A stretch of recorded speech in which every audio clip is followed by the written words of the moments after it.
I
Thank you for listening.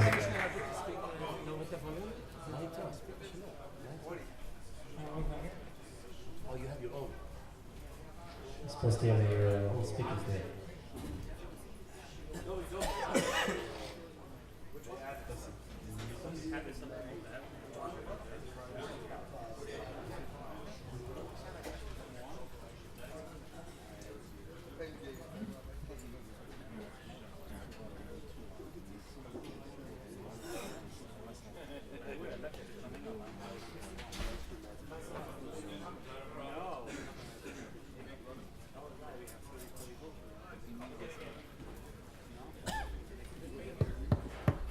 We're getting there. Shkoyach. Can you hear me now? So I'd like to thank everyone for coming out tonight.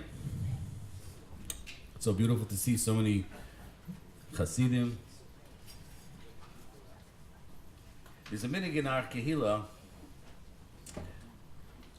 Those that are familiar, the name of the kehillah is Or Chaim. Wow, they got louder. Thank you. We're a happy kehillah. And we have many diversified people, many different ideologies, and we just bring everything together, and everything works together, and everything's so warm and harmonious. But one of our minhagim, I hope you can all join in, maybe not familiar, is that we really celebrate certain times of the year. Well, this is now going to be part of our minhag also, but today has another meaning of celebration, and that is, it's a birthday of a friend of mine. So we're going to sing happy birthday to my friend. For those of you that are familiar with the words, you can join in. For those of you that don't know the words, just make believe with your lips. You could say watermelon, watermelon, watermelon, right? But otherwise, join me in happy birthday to you. Happy birthday to you. Happy birthday, dear Laser.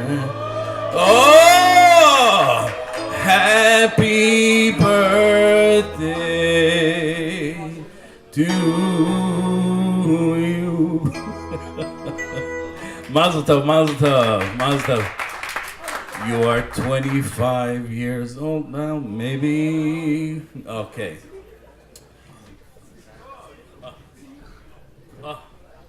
Gewaldig. Wow, we're ready to start. About a year ago, our kehillah was graced with an outstanding Talmud Chacham to join us. A Talmud Muvak of the Yeshiva Or Reuven, Rabbi Koren, Rabbi Daniel Aaron Koren. Hi. And Rabbi Daniel Aaron Koren has instilled so much joy, simcha. He's reached out, daf yomi, not once, twice, 3 times, 4, maybe 5 times a day. And recently on a trip to Malibu, it was so great. I was back in the dorm. And my roommate was Rabbi Daniel Koren. And I was jet lagged, but he lives that way. I couldn't sleep through the night, but he never sleeps. He never sleeps. When he gets tired, he runs for a couple of miles. That wakes him up. I don't know where they make these people anymore. But that's the reality. Rabbi Daniel Koren, an outstanding Talmud Chacham that is instilled into our kehillah. Such joy, ahavas Torah, simchas Torah. With his music, with his brilliance. I would like to call upon Rabbi Daniel Koren to introduce his Rosh Yeshiva, who is really our Rosh Yeshiva, and I'm looking forward for my son to partake in the yeshiva. If he passes the fire. If he passes the fire. Yeah. Ube'ez the Shem. Rav Daniel, please, the microphone, the floor is yours.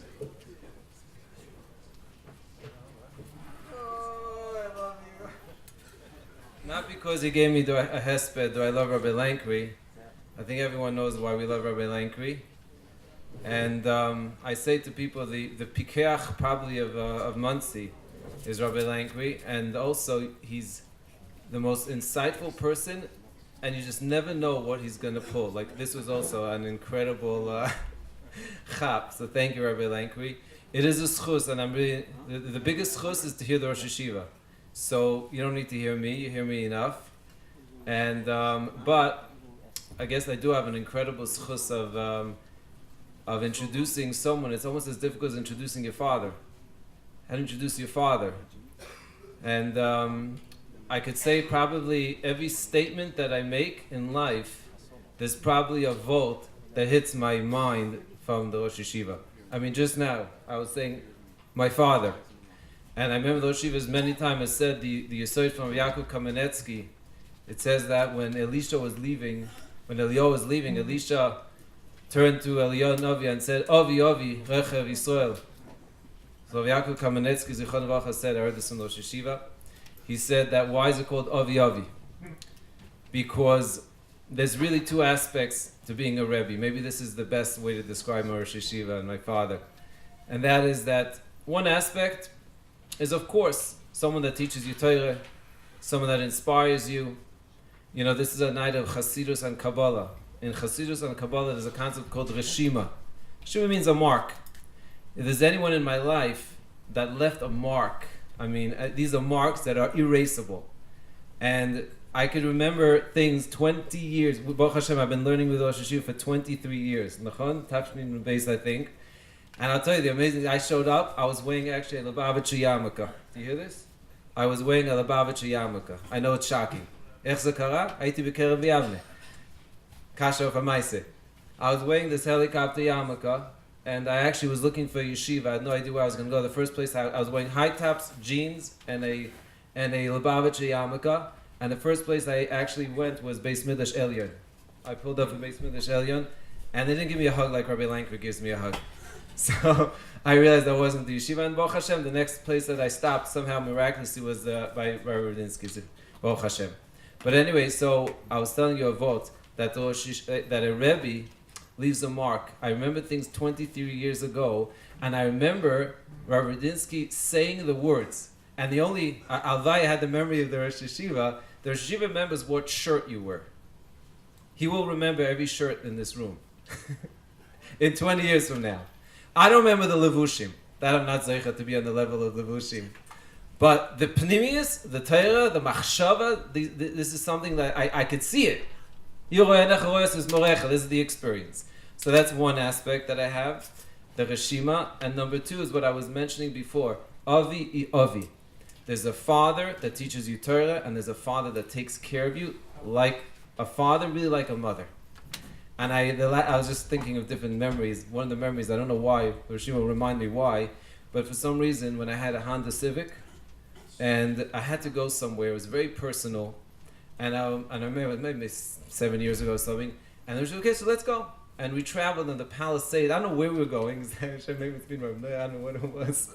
One of those experiences. But I was thinking to myself, oh Hashem, I have a father that will drive in my Honda Civic and go wherever I need to go in order to make sure that I'm okay. So, Milvad being the most incredible Rosh Yeshiva and the Torah that has imprinted in me, it's also the incredible love, and we have such an honor and a schus to have those Yeshivas speak tonight.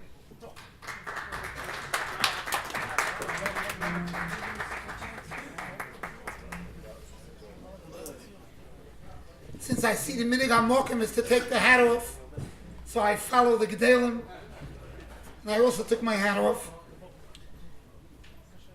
The truth is, the schus is my own to be here. It's a gewaldige schus. And I have to say that I didn't even know that this was a asifa for the yartzeit, for the maritz, and I didn't know anything. Rabbi Daniel called me, actually texted me, and that they would like me to speak here, and I didn't even know that I was going to be surrounded by all the gedalim. I didn't know that. I didn't know there was a birthday party. This was all unknown to me. Rabbi Daniel asked, I have a klal. If Daniel asks, I say yes. Why? The Chavetz Chaim says that Aaron HaKohen, came time for Aaron HaKohen to die. So the Eibishter comes to Moshe Rabbeinu and he tells him, please tell Aaron, right? God will know, you tell Aaron that he should go up on the mountain. Chavetz Chaim says a gewaltige Sach. Beautiful vault, which is zugepassed to the Rebbe as well. The same idea.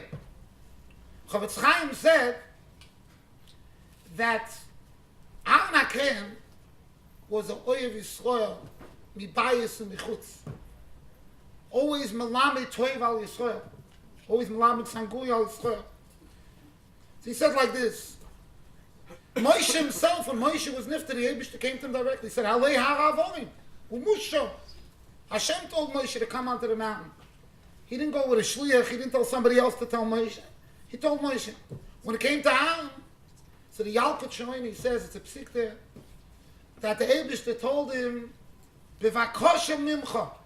I'm asking you, Moshe, you tell Aaron, Ani eini roitz Elohim alei. I don't want to give Aaron HaKohen the bad news.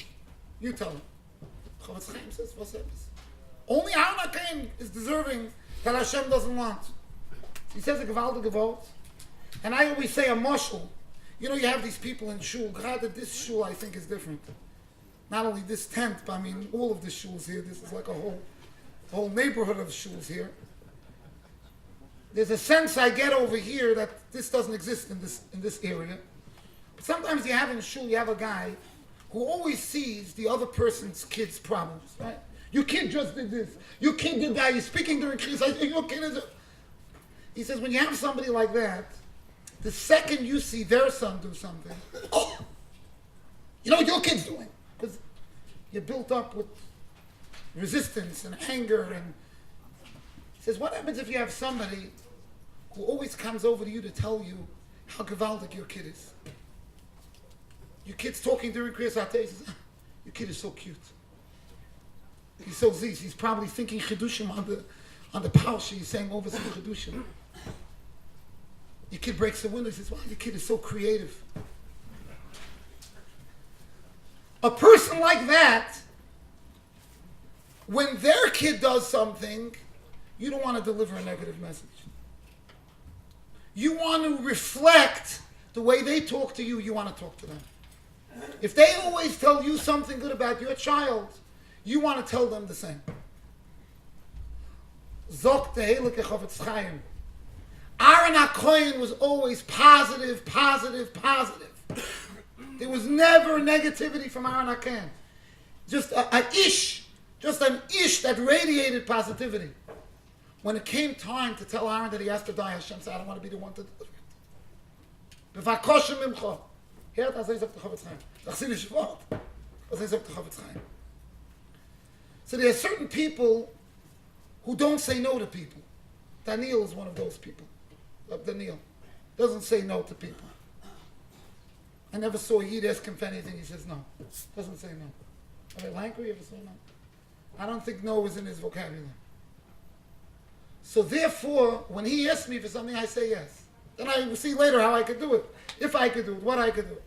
If he would have told me that this is an asifa, what it is, the secret behind Lubavitch, then even if it wouldn't have been Rab Daniel, I would have said yes.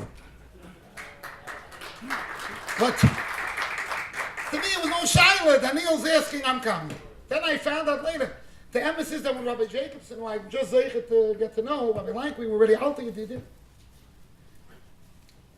he actually, I didn't even meet his son yet, and he's already in the issue.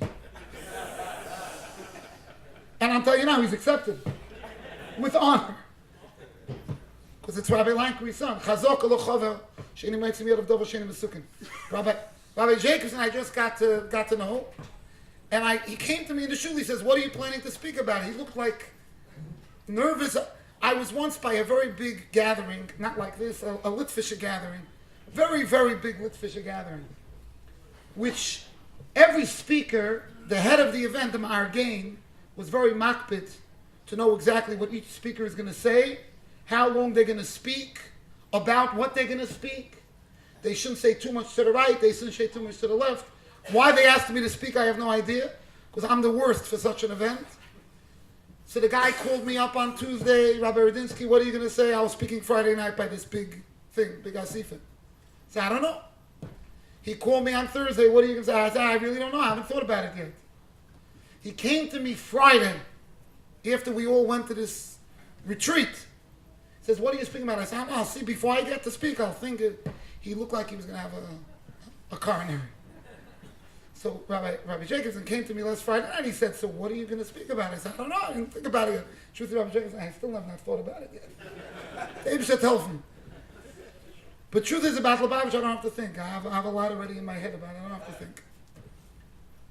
But that's when I first thought there must be something going on. This must be not a Stam event. Because I saw, he said, what are you going to speak about? So I'll tell you like this. How do I come over here? Like I said, I come here because of Daniel asked me, but I'm saying I would have been here anyway. So the emes is that I have an alter chibur with Lubavitch already from Tovshin Lamed Zion. I'm an old man. Tovshin Lamed Zion, I was by Farbrengen. Tovshin Lamed Zion. Tovshin Lamed Zion, Tovshin Lamed Ches, Tovshin Lamed Tes, and Tovshin Mem. And then I didn't go anymore, not because I got converted one way or the other, just worked out that my yeshiva timing didn't give me that freedom to be able to go. But for those years I went to Farbrengen, and as my Talmidim know, I quote Torah still from those days. I was a little boy then, but it made a roshim, made an impact. I went to a cheder here in Monsey, and I had Lubavitcher friends in the class. Amongst them, there was the Warner boys. I'm sure you know Simcha Warner. Then there's another Warner. And then there was an Abramson, and then there was a Hayes. You know Hayes? There was a whole Lubavitcher contingent. And my Rebbe in Cheder said that you're not supposed to go to Farbrengens. So right away I said, okay, so I'm going. That was the first thing to get me to go. So really I owe it to that Rebbe. For anything I learned about Lubavitch, I owe it to that Rebbe who said, "Megait nicht to Farbrengen." I said, "Oh, like there's something megait nicht darf man tag again." So that's how. So I asked the boys in my class if I could go along, and Lubavitchers always were very welcoming to take you along, and they took me along with them. And the Farbrengens were very long; they weren't short Farbrengens, long Farbrengens. And I had the patience, even though I had very little Sitzfleisch. I still don't have a lot of Sitzfleisch, but then I had even less. And I had the Sitzfleisch to listen. And so I'll share with you the roshim that it's left on me, and I guess you could call it, and that doesn't mean that there's nothing Lubavitch could learn from the Lubavitcher Rebbe. Mitzvah Hashem, on Sunday, we're having by me in the shul the secrets behind the Misnagdim. And Rabbi Jacobson is the guest speaker.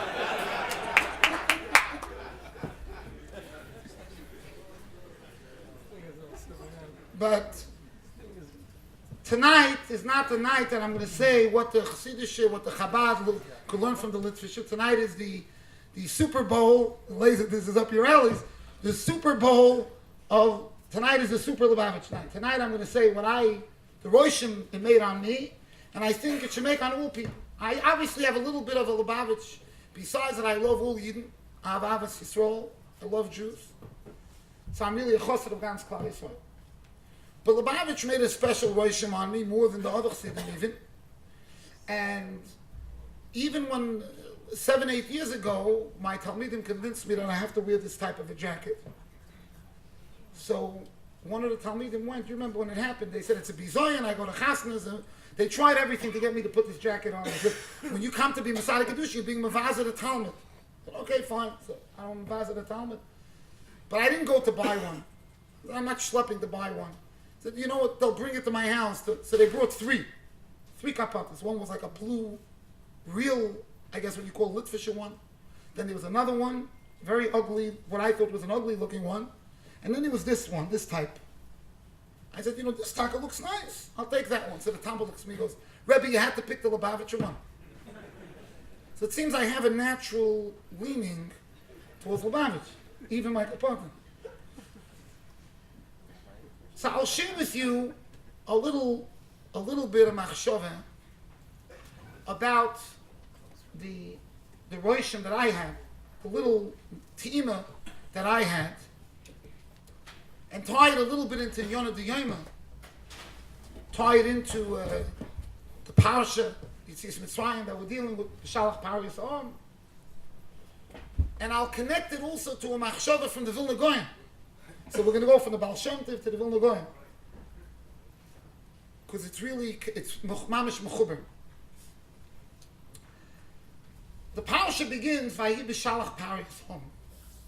Paris sent Klal Yisrael out.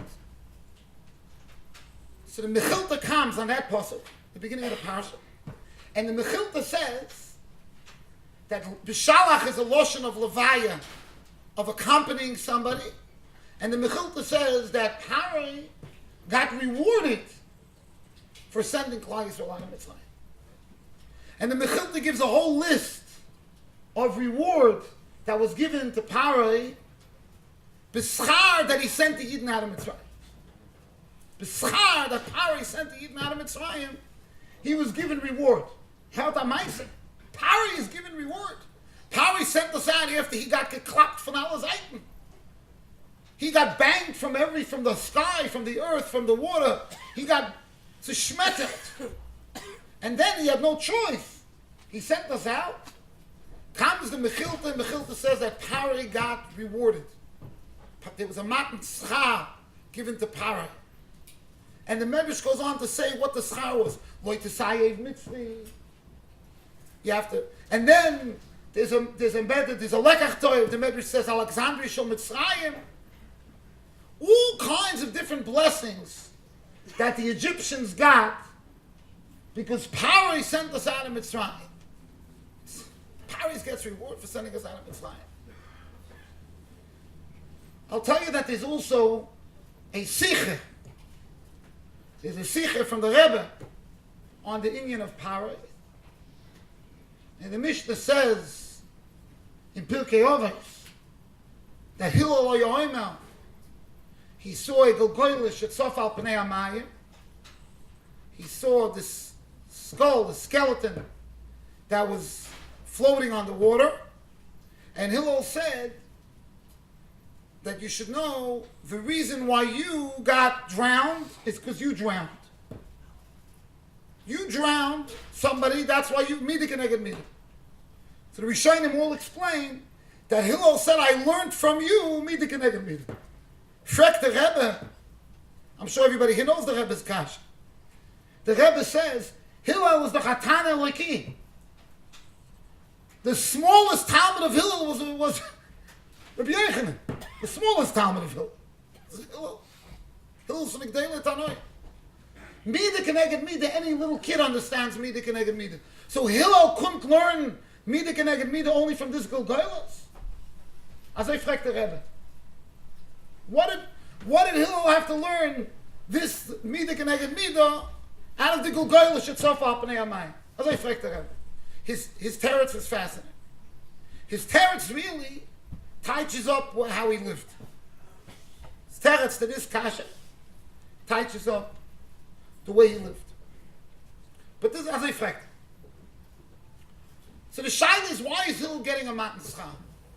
The Rebbe actually learns that Mishnah in Pirkei Avos that says that he saw Golgoylos Sof al Pnei Hamayim, he learns like the Arizal, that Golgoylos was Pari.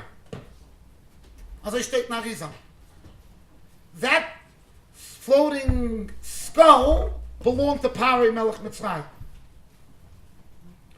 And the Arizal says, and the reason why Pari got drowned was because he drowned. And that's what Hillel meant. Doesn't yet answer the kasha. The Rebbe uses this Arizal to answer the kasha. Doesn't answer the kasha yet. But that was the Mida Keneged Mida. And the way the Rebbe learns is that this Mishnah in Pirkei Avos is going like the Mechilta, that Pari didn't drown by the young. Later on, somebody drowned Pari. The Mechilta says, Lo noisal bohem ad echod. The Mechilta says, ad echod, but echod was Yenishtaya. And who was the echod? The echod was Pari. Pari survived. Later on, Zok the Rebbe, Pari got drowned. And that's what Hillel meant when Hillel said, because you drowned the Yiddish kinder, you got drowned by somebody else. Pari's ultimate death was, it's ironic, he got thrown into the water. Okay, So it still doesn't explain why Hillel was using Mida Keneged Mida. I'll tell you what he says for that, just as we finish the Machshava. That was it. Another kasha that the Rebbe asks, many other than Mentorship Omer on this as well. It says, Asor Nisim Nasu Laviseinu b'Mitzrayim. And then it talks about the Nisim Shenasu al Hayam. It's brought down Sai in the Medrash, Sai in the Mishnah. So again, I'm chazering over Lubavitcher Rebbe, I'm sure you all know. The Rebbe asks, what's Pshat Asor Nisim Nasu Laviseinu b'Mitzrayim? They were saved from the Makkahs. They were saved from the Makkahs. So he asks, the Mishnah should say Fakert. Asor Makkahs Nasa b'Mitzrayim, and Asor Nisim Navu. They got saved from those Makkahs. There were no Nisim. The Nisim were that we were saved from the Makkahs. So it should start by saying Asor Makkahs Nasa Laviseinu, and then it should say Asor Nisim Nasa Laviseinu. A gewaldige kasha.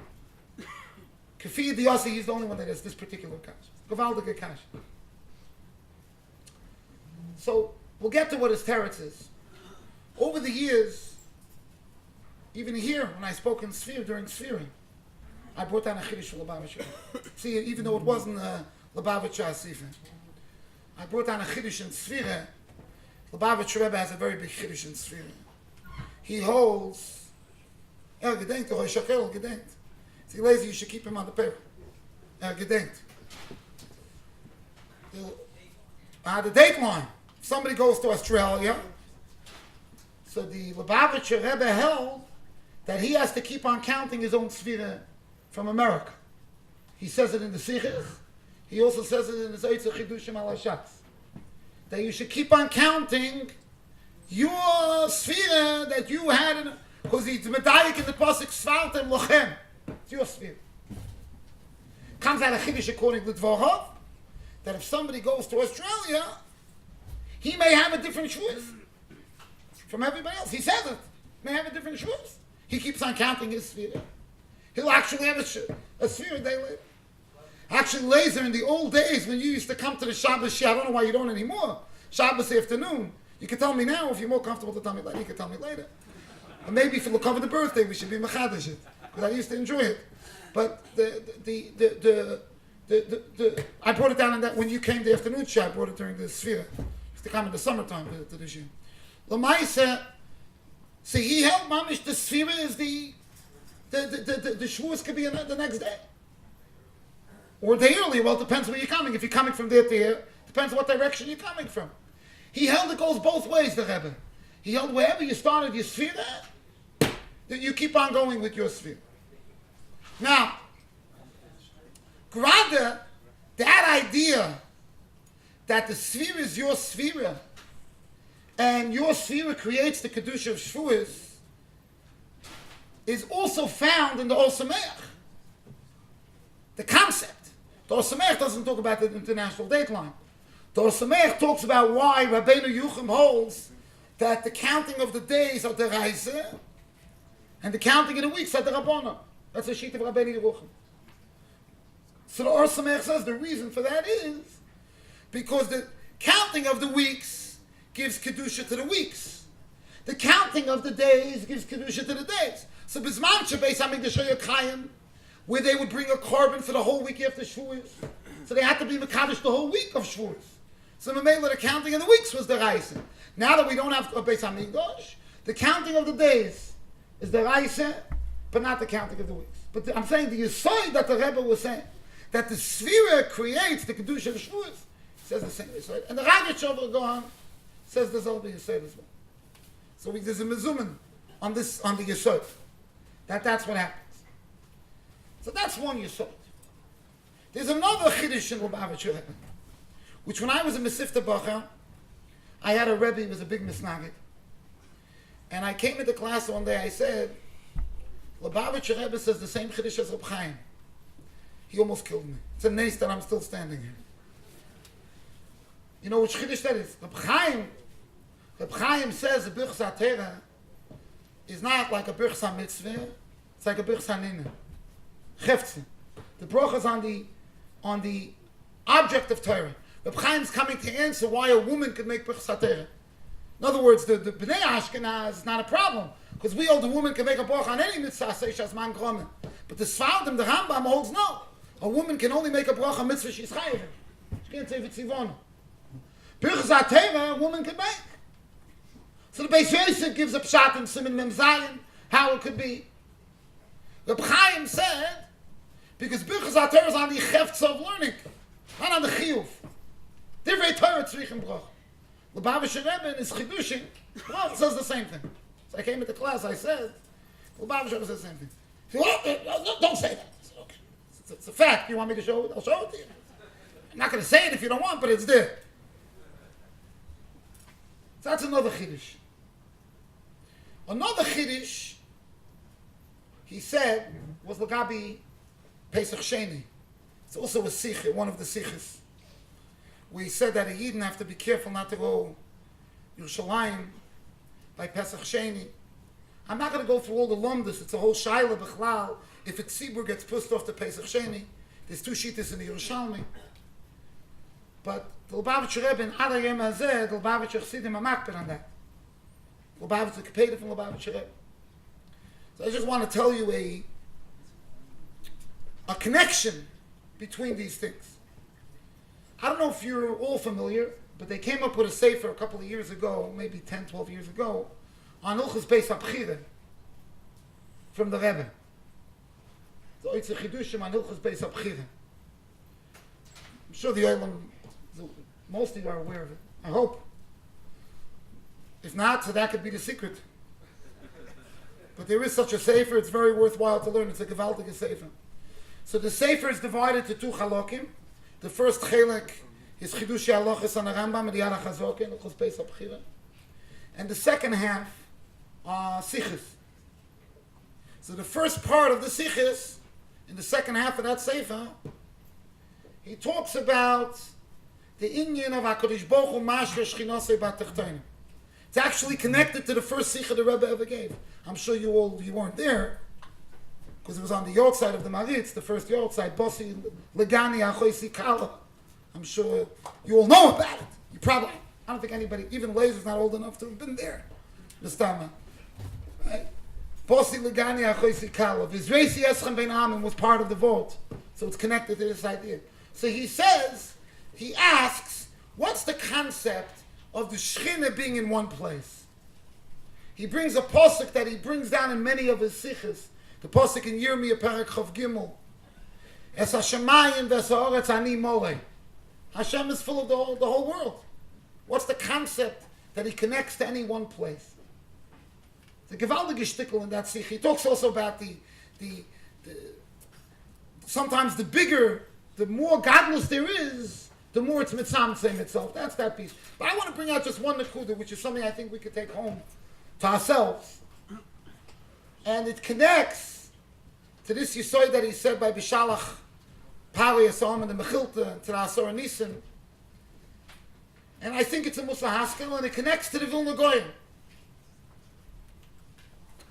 You know, I often tell my Balabatim that I was once by my Shver downstairs in the basement. He has a lot of old books, English books, Svarim. And it happens to be, I picked up a book that was sitting there. It was an English book. It was sitting in the middle of a rubble of old books. And it happened to be, it was a book that was put out by the Lubavitcher on the birthday of Lubavitcher Rebbe, the 70th birthday. He put out a book. There was a whole, Farbrengen, there was a book. And in the book, they quoted part of the speech. 1970, that's a long time, that's already tough Shalom, that's before my day. Meaning I was born, but I wasn't by that sikh. But what he said was very interesting. He got up by this Farbrengen, and he said, people are telling me I'm already 70 years old, I have to start slowing down, thinking about retiring. He says, if the Eibishter blessed me with 70 years, and now I'm going into my 70th year, I'm mekabel to open up another 70 organizations. Yeah? You saw that? I'm mekabel to open up 70 organizations this year. Could you imagine? So later we want to see some, how old are you? Right? That's what he was makabel, and it said there in the book that he exceeded that. Could you imagine? He exceeded that number. No revoyim. So I will tell you what I think was one of the tremendous things that we can all mechazik ourselves in.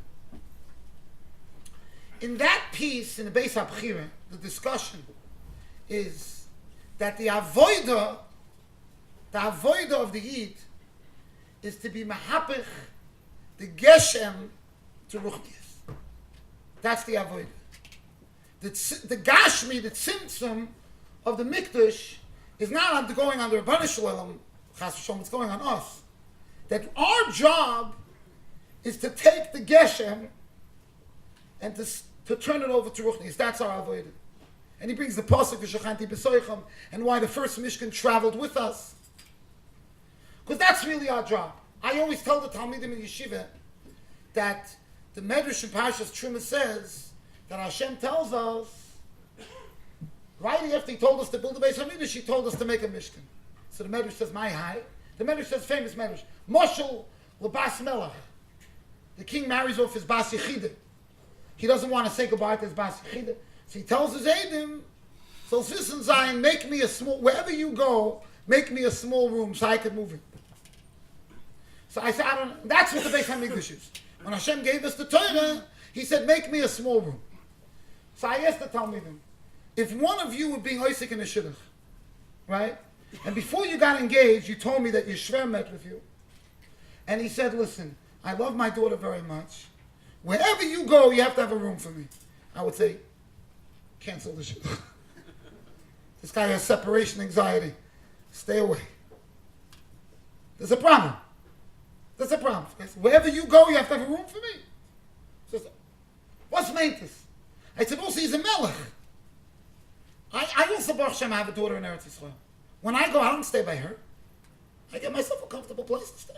I'm going to stay by her. The melech, he stays in the world of Astoria. What, he has to stay by the Eidim Dalton in Ramat Shkolop, in the half a bedroom, share the bathroom with her? I say we buy his cut. So I say we misunderstand the Chazal.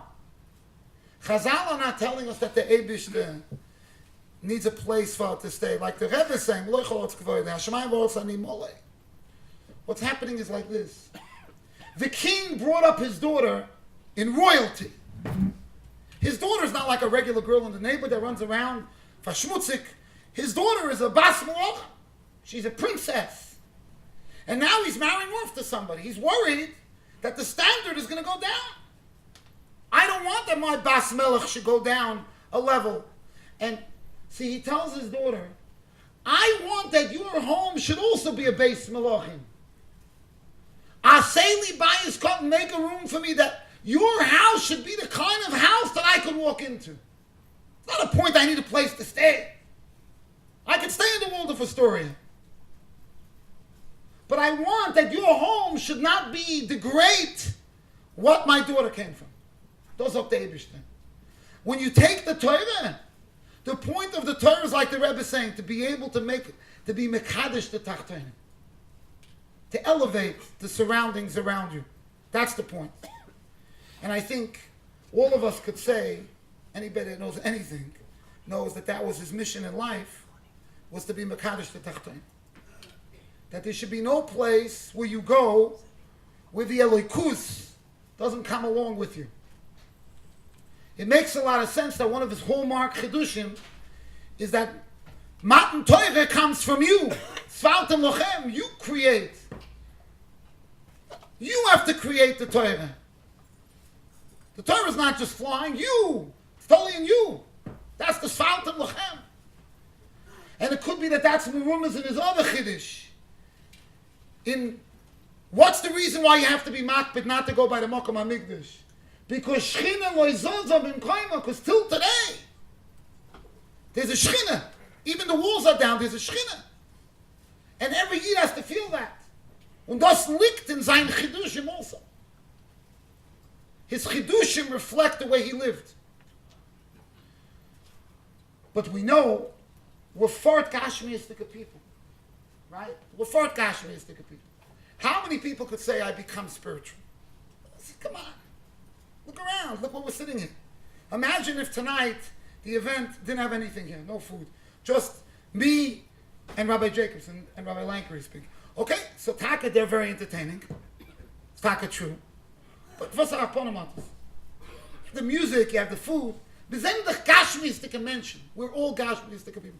How many of us will be able to say, so how do you make, the Rebbe is saying the job is that wherever there is Geshem, it has to be turned to Ruchnius. How do you do that? So I want to tell you that's the second secret that we could learn from Lubavitch. You know, there's an old Litvische Mussar vault. The Litvische Mussar vault is, Yenes Gashmius is deine Ruchnius. Right? You know the Kotzke? Kotzke had a great idea. The Kotzke said, the Mishnah says, having loimed mikol adam. So Chazal tell us, you can learn from everybody. You can even learn from a Ganev. You can learn from everybody. You can learn from a Ganev, you can learn from everybody. So the Kotzke said, and what do you learn from Napi Koyres? He's a Koifer. What do you learn from him? So you know what the Kotzke said? He said, you learn from Napi Koyres, then se kommt sie gerne, sei Napi Koyres. What's meant is, what do you tell somebody? A guy comes to you, I have this sorrow, I have that sorrow, I need you.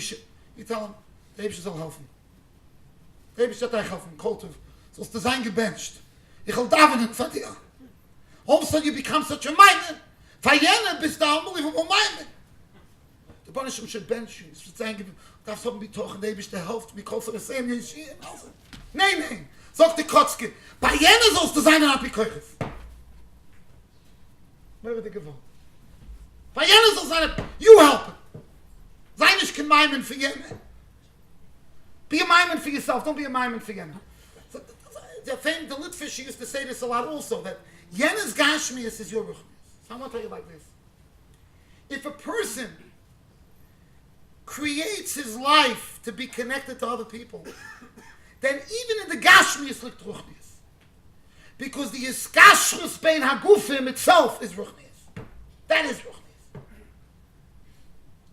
If you're going to sit on your own and try to make your guf ruchnius, rubbish. I don't buy that. Anybody today is on a madrege of making their guf ruchnius. Maybe this head table over here. And I don't even know. I don't want to insult Chashom anybody. I don't know anybody can do such a thing. But bismaneinu, that somebody could say, but here you have another way to become a ruchni. How to become a ruchni? By being mischabet to Klal Yisrael. Because the chibur hagufim, that alone is a ruchnius. Now I'll tell you what the Vilna Gaon says. The Vilna Gaon says that there are different kedushas. All kedushas are broken up to 10 levels, always. Meaning, Eser, if you look at Mishnah and Kalim, Eser kedushas, Niskatsha, Eretz Yisrael. So steht in Mishnah and Kalim. Eretz Yisrael has 10 kedushas. Klal Yisrael has 10 kedushas. 10 levels of yichus. I saw Yuchsin Olam Ibaba. If you look at Yom Tovim, if you count Shabbos and Yom Tov and Chol Hamoed and Chanukah and Purim, and all the Yom Tovim, there's 10 kedushas. Everything is broken to 10. All of the 10 have one source. The source of the Kedushas Yisrael, steht in Shir Hashirim, comes from the Kohen Gadol. The source of Kedushas HaMikdash, Toichai Rotzof Ava, comes from the Oren HaKodesh. The source of the Kedusha from Zman comes from Shabbos. Says the Vilna Gaon, all of these Kedushas have one common thing. They all are based on Achdus. Shabbos, there's one neshama called, the Zohar says, the Rebbe talks about it a lot, Nishmas of the Shabbos. There's one neshama of Shabbos. The Kulon Misatrin b'Nishmas and Chalid. We all connect to that one neshama. That's Kedusha Tazman. Kedusha Hamokim comes from the Kodesh Kedoshim, from the Oren. Toichei Rotzof Ava, says the Medrash in Shir Hashirim, the luchas we got because of the achdus, vayichan shom Yisrael, weiter achdus. Kedusha from Kohen Gadol is the mokor of Kedusha from Klal Yisrael. Where did Aaron HaKohen get his Kedusha? Zok the Gemara in Shabbos, b'schus v'rocha v'somach b'liboy. So all the Kedushas came from achdus. What does that mean? Achdus alone is the biggest ruchnis. Achdus is a way to take a dover gashmi, the chibur, and that's why what's Yerushalayim called? Ir shechubur lo yachdav. And mechuber is not makabel tumah. Chibur is kedusha. This was the second hallmark that the Lubavitcher Rebbe, Lubavitcher Chassidim, really starting with the Lubavitcher Rebbe's Shver in America, created in Klal Yisrael, the Achdus, the Achrayus, the Klal Yisrael. I'll tell you what the Rebbe said about this thing with Hillel. He says, when Hillel saw the Gulgoyla Shetzof Apanei Amayim, Hillel knew Mida Keneged Mida. Of course he knew Mida Keneged Mida. But this was hundreds of years since Pare died. And all of a sudden, he sees a Gulgoyla Shetzof Apanei Amayim. And whose Gulgoyla does it happen to be? Pare. Says the Rebbe that, based on this Arizal, that Hillel felt that his achrayus was now to learn from this bepoil, to see Mida Keneged Mida bepoil, and that was the tikkun for Paroi, that he should teach the world Mida Keneged Mida. Says the Rebbe, he then took Paroi to bury him. Hillel took Paroi and buried him. As I state in the Sikha, he took Paroi and buried him, and because he felt that this is the tikkun that Paroi did, and now that Paroi taught this, now Paroi came to his menucha. Zok the Rebbe, how does he end that sikha? From here you see the achrayus you have to the world, even to Paroi. Could you imagine? Even to Paroi. Even to Paroi. I remember when I was a kid and they came up with the Shiva Mitzvahs B'nai Noach, and some of us Litvische, you make fun of it. The Shiva Mitzvahs B'nai Noach was handles in Noach, was it in Noach? So when they all gehen to Noach, was it in Noach? The B'nai Noach is supposed to drown in the marble. What's willst du mit the B'nai Noach? He made these little booklets and this. So if you want, that Sunday night we'll talk about making fun. But Lamaisa, it reflects the achrayus that there was to the world. There was an achrayus zum Welt. And that's Kedushas Ha'adam. Kedushas Ha'adam comes from feeling an achrayus. The Rebbe brings down from a Bleiv Yitzchak Mibaditchev, called Torah She'eni Ma Malacha, Sefer B'Teilin. What's the Malacha? Zokar Bleiv Yitzchak B'Shem the Baal Shem, the Malacha is Avas Yisrael. Called Torah She'eni Ma Malacha is Avas Yisrael, Sefer B'Teilin. The Rebbe brings down from the Maritz, the Maritz Yartzeit, that the Maritz said it was that word of the Baal Shem Tov that shaped Rabbi Levi Yitzchak Barditchev's life. Kol Torah Sheni Malacha, that's Malachas Avos Yisrael. So if I would say, what we have to take with us is, what they have enlightened us with is, number one, looking at every Dover Gashmi and using our energies to bring out godliness, and number two, the sense of achrayus for every human being. And if those two things we could take with us, and mintake zeicha zayin to the Yom HaGodel, that the Shechina should be mitzvah Hashem v'hoya Hashem echad v'shmo yechad, it'll be gilu shamayim le'enei kol olam.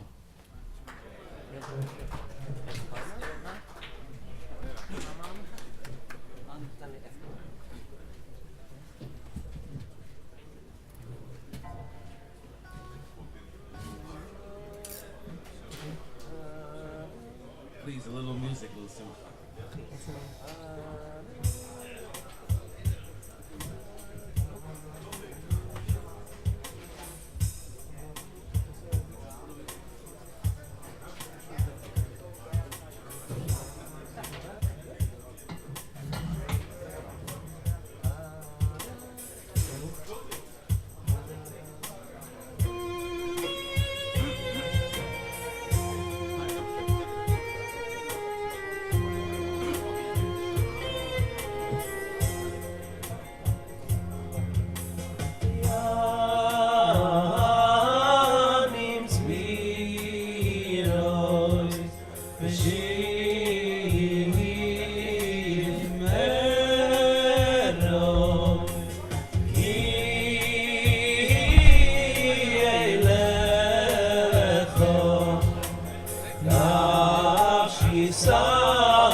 nafshi sarum nafshi chomdo etzel yodevecho lo davas kodosedecho nafshi chomdo etzel yodevecho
Audi SPF something car, please.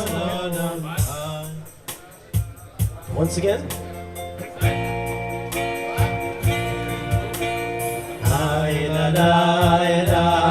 Voice up, please join in.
Everyone tonight,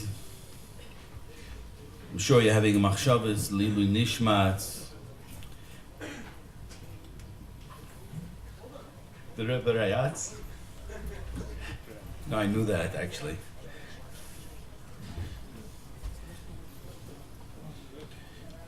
And we're also celebrating the initiation of the Rebbe.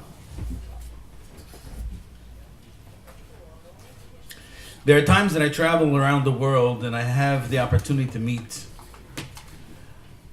young Talmidei Yeshiva from Chabad. And like we have a minig when we're wearing vacation clothing, sweatpants, t-shirts. We have a minig to take off our yarmulke and walk by the Chabad guys, just to put on tefillin for another time. We just we pick fun. We have a good time. We get into discussions, and then eventually they figure out, you're a Litvak. I said, I can't be a Litvak. I'm Moroccan. I'm African American. I'm so far from Litvish. Actually, I have a little yichus in Chabad. My mother's dear friend is the Lipsker family. And Rav Michal Lipsker was supposed to be my sandik. But he gave it up because there was a Rav Matisov. He was in town. So Rav Matisov was my sandik. I actually don't want to talk about my moyo.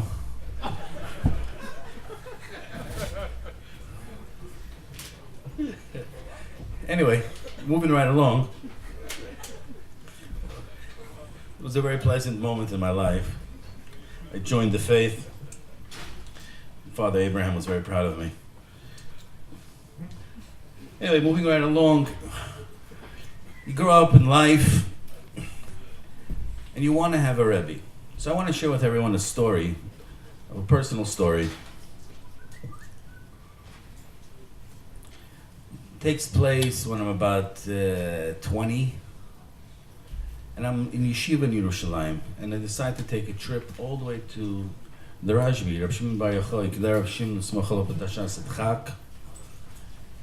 And I get on the bus, and we travel, and we travel, and we go to the Rajbi, and I'm climbing up the hill of Meron.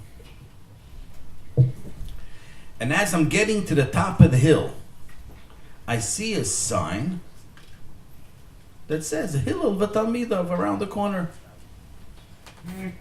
So I was at an ethical dilemma. What do I do? Do I go to Rajbi first? Do I go to Hillel? Well, Hillel was 5th generation Zugos, which means to say he was 5 generations before the Rajbi.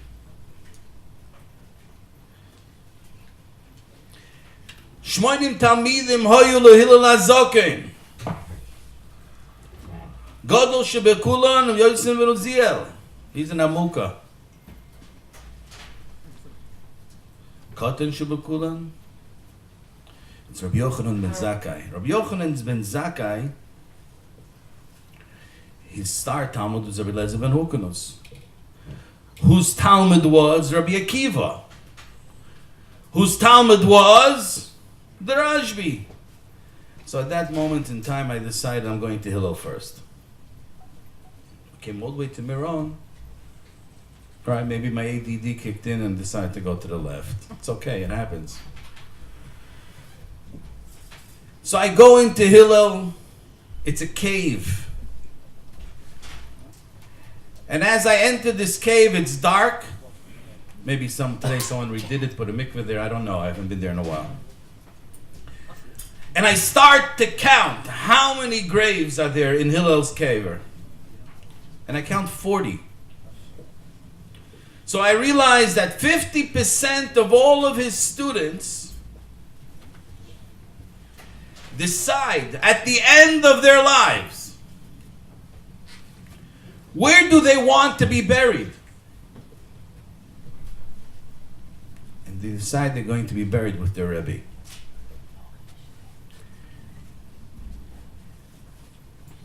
They weren't Elter Bachar. We don't know all of them. We have the Gemara in Sukkah Chavches that tells us how great they were, how outstanding, how brilliant they were. Now is not the time to elaborate. And at that moment in time, I moided to everyone. I started to cry.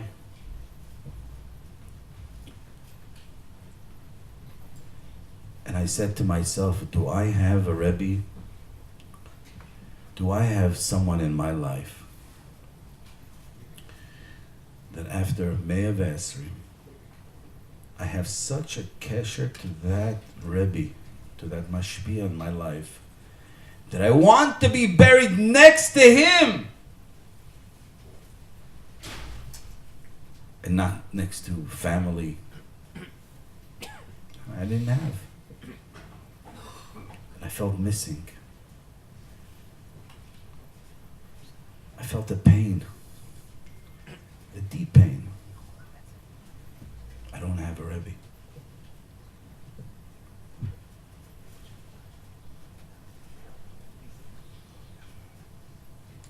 A Rebbe is there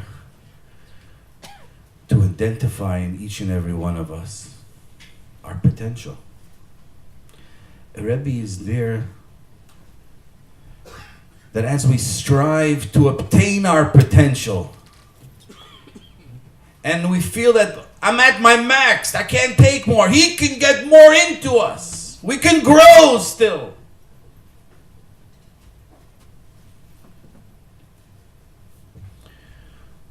He's there to make us reach our perfection and some. I didn't have that. I didn't have a Rebbe.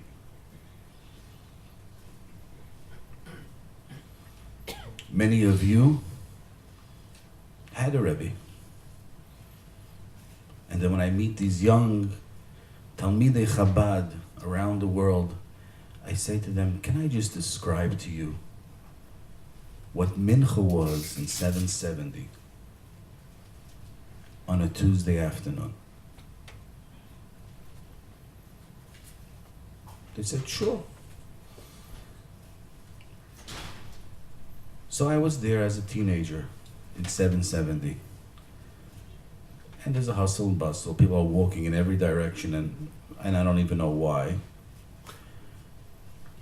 But it's like 20 minutes before mincha, and all of a sudden, they start to sing a song. It's a hum. And people are getting excited. Oh, the Rebbe's coming in soon. A Rebbe. 5 minutes goes by and the hum turns into like a mini roar. And that roar starts to escalate.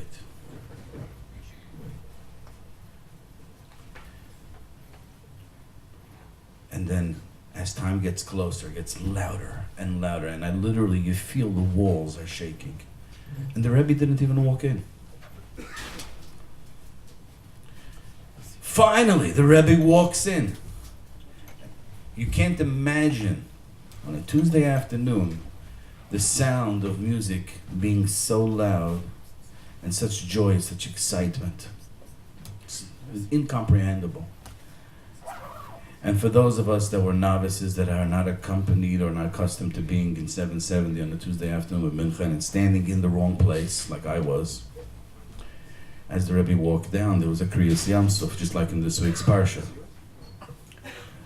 And I don't know how or why, but all of a sudden I found my body physically 20 feet away.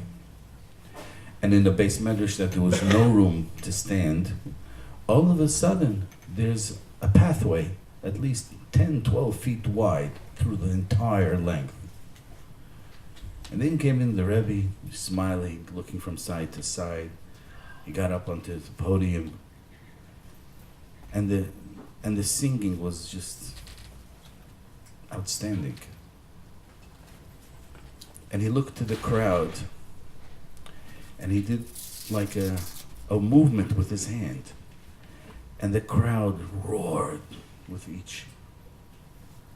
And he did it again, but that's not the Chiddush.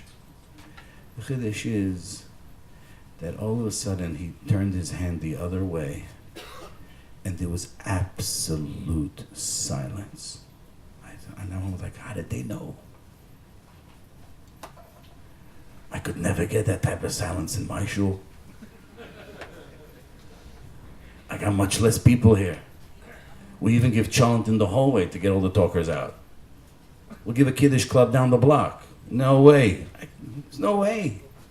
How? And then you hear the squeaky voice of the Chazan, all the way in the distance. Maybe. I don't know. I couldn't see where he was.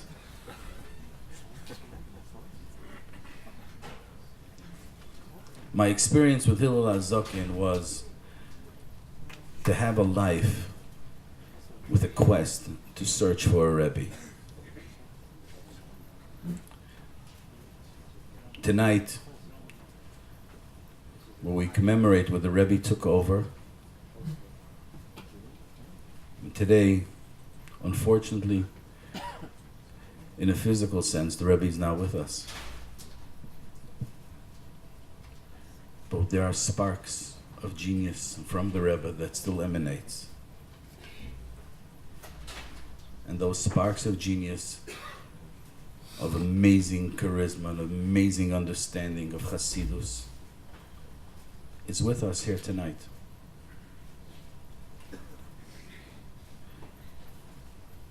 And Rabbi Jacobson, that is a gift to the community, that is a gift to our Kehillah.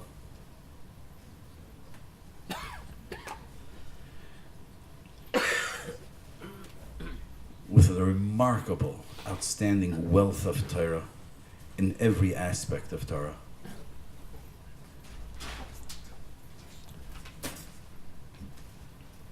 I look around and I say to everyone, do you know that Sunday morning he's here giving a shir. You have an opportunity to have a Rebbe. Shu malach Hashem tzavakos. So I request from you all, tivakesh Torah mepiu. It's kedai.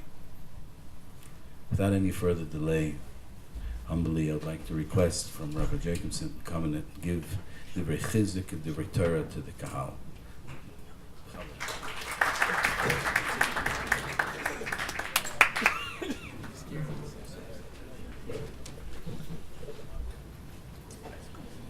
Thank you, Rabbi Lankry, for your delicious words.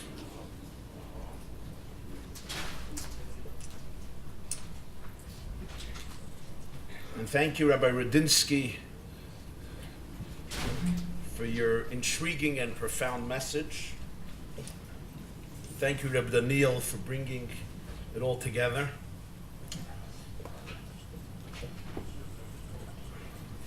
Thank you, Rabbi Shui, for bringing us all together.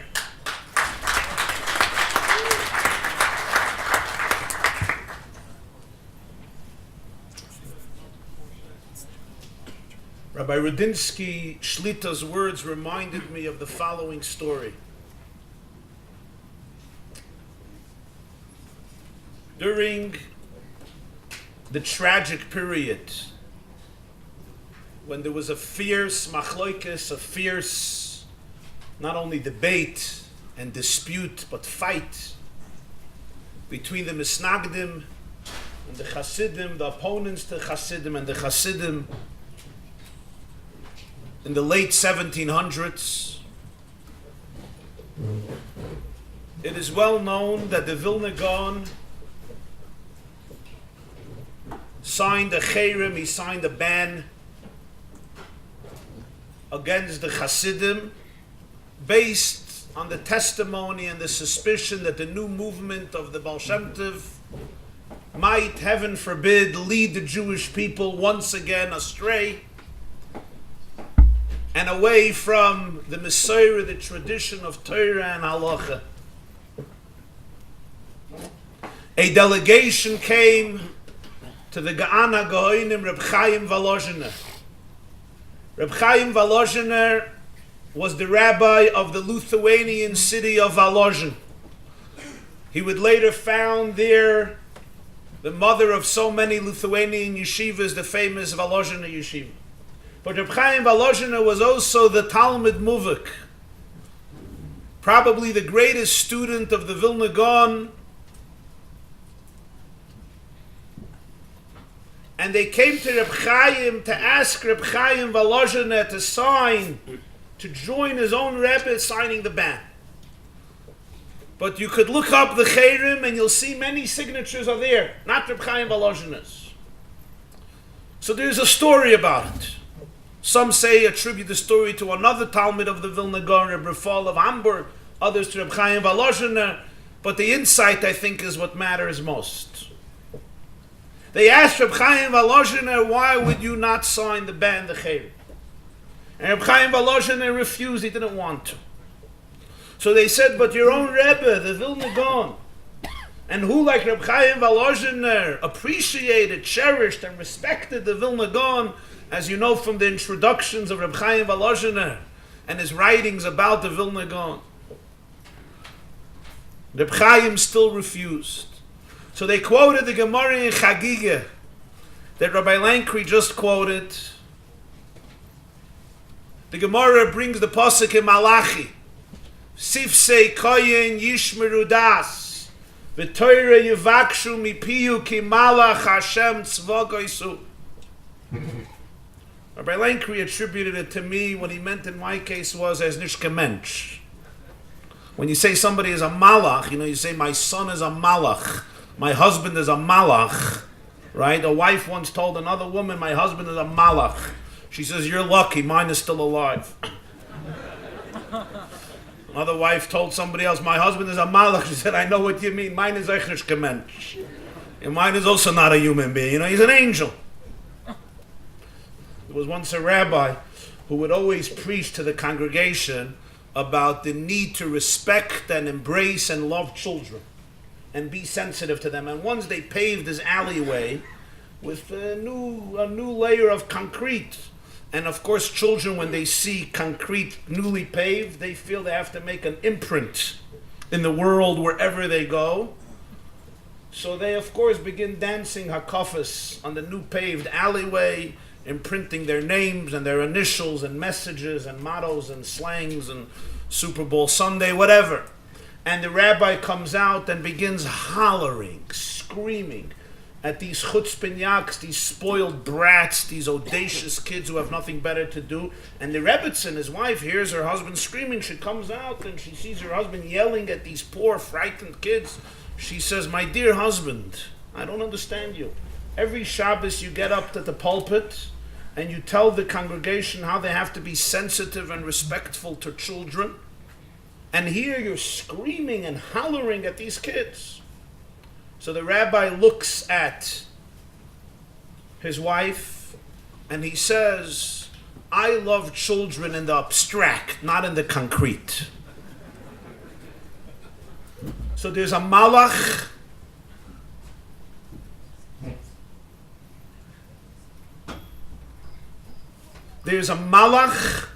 and there is a malach. They asked Reb Chaim Volozhiner, "Your Rebbe is the Chamalach Hashem Tzvokos, an angel of God, the Gvilna God. How would you not sign a document that he signs?" Listen to his response. He said, in the story of the Akedah,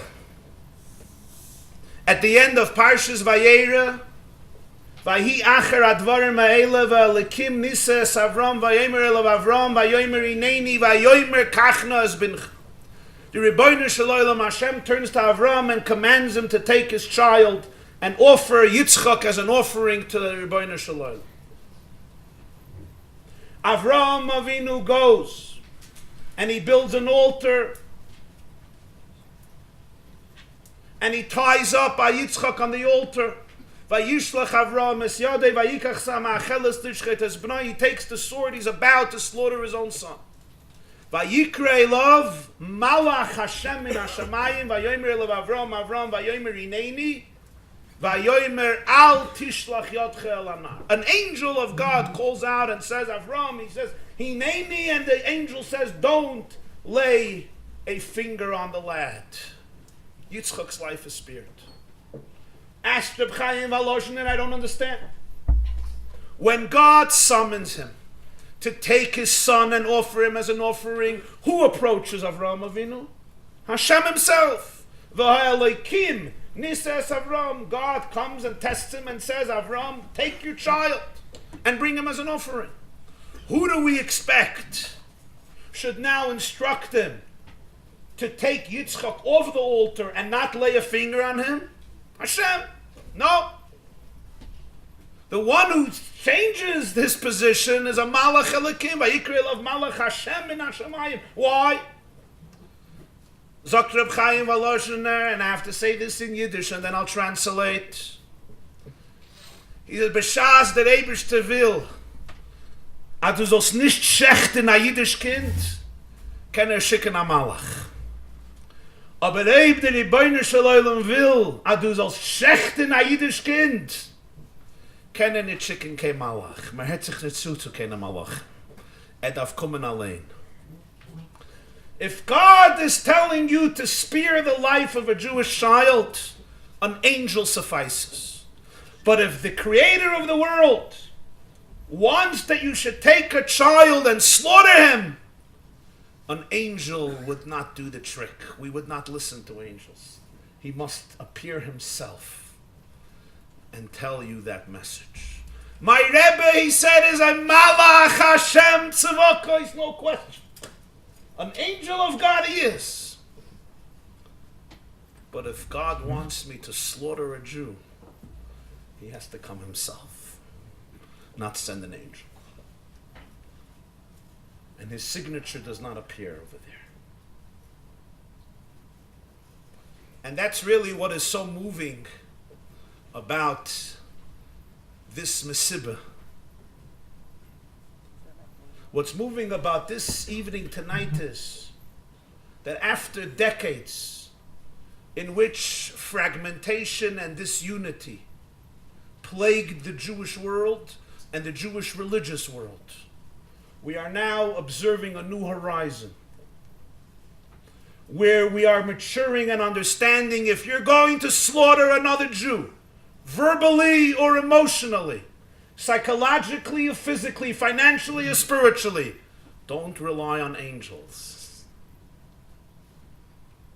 If you're going to kiss another Jew, if you're going to embrace another Jew, if you'll do a favor to another Jew, if you'll unite with another Jew, there's plenty of angels who will support it. But if you're going to shechtayid, make sure you heard it directly from God. And I don't know if there's anybody around today in Monsey or in Williamsburg, in Crown Heights or in Lakewood, in Bnei Brak or in Meir Sha'arim, in Chicago or in Toronto, who is listening and hearing directly from God a message. I once heard a speaker get up and, as usual among Jews, it was quite noisy, and he says, I'm hearing voices and I'm not a prophet. Voices we hear. We all hear voices. Prophets, I don't know. We're seeing a new horizon. And that is a great moment. And I want to tell you something that occurred actually on this night. It was Yud Shevat, 10th of Shevat. I was a young child. It was the year 1980. Tovshin Mem. 1980, the Lubavitcher Rebbe was commemorating the 30th yartzeit of his father-in-law, of the Rebbe Rayatz, Rabbi Yosef Yitzchak Shneris, the 6th Lubavitcher Rebbe. And there was a large Farbrengen, a large gathering at 770 Eastern Parkway. And a unique, prominent guest showed up at that Farbrengen. Rabbi Yoshe Ber Soloveitchik. Hagon, Rabbi Yosef Doiv Halevi, Rabbi J.B. Soloveitchik, who was the chief rabbi of Boston, Rosh Hashiva of Yeshivas Rabbi Yitzchak Elchanan, a son of Rabbi Moshe Soloveitchik, who was the oldest son of Rabbi Chaim Brisker, Rabbi Chaim Soloveitchik, Schusam Yogan Aleinu. He showed up at the Farbrengen. He was supposed to stay for 20 minutes. I think he stayed for 2 hours, till after the Hadron that the Rebbe made on 4 Masechtas, Brachas, Nazir, Yevamis, and Krisus. Rabbi Daniel is making a Hadron next Tuesday on Yevamis. But he'll tell you that the Siyum of Yevamis exists in another 3 Masechtas, Brachas, Nazir, and Krisus. Talmid Chacham Mardim Shalom Ba'olam. The Aruch LaNer says, Rosh Hashanah Bonayach, Brachas, Nazir, Yevamis, Krisus. At that Farbrengen Yud Shevat, Chabad has a Litvish component to it, although people don't know that. The Balatanya they used to call the Litvak. When he came to Maga, they called him because he was the most Litvak of all of his friends. They came from Poland, from other places. He was a real Litvak, and you see from the Shulchan Aruch that he was more Litvak than a lot of Litvaks, with all of his Bamed Dvarim Amurims. So the Balatanya, how did I get it?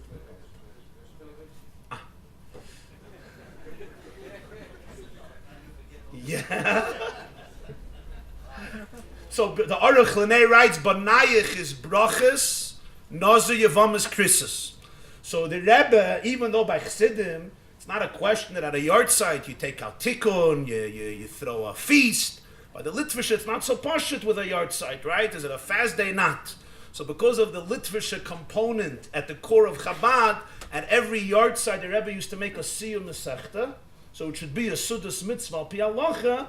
So to go out from all pikpukim, so even Yud Shevat, which was the yartzeit of his own father-in-law, the previous Lubavitcher Rebbe, made a seal.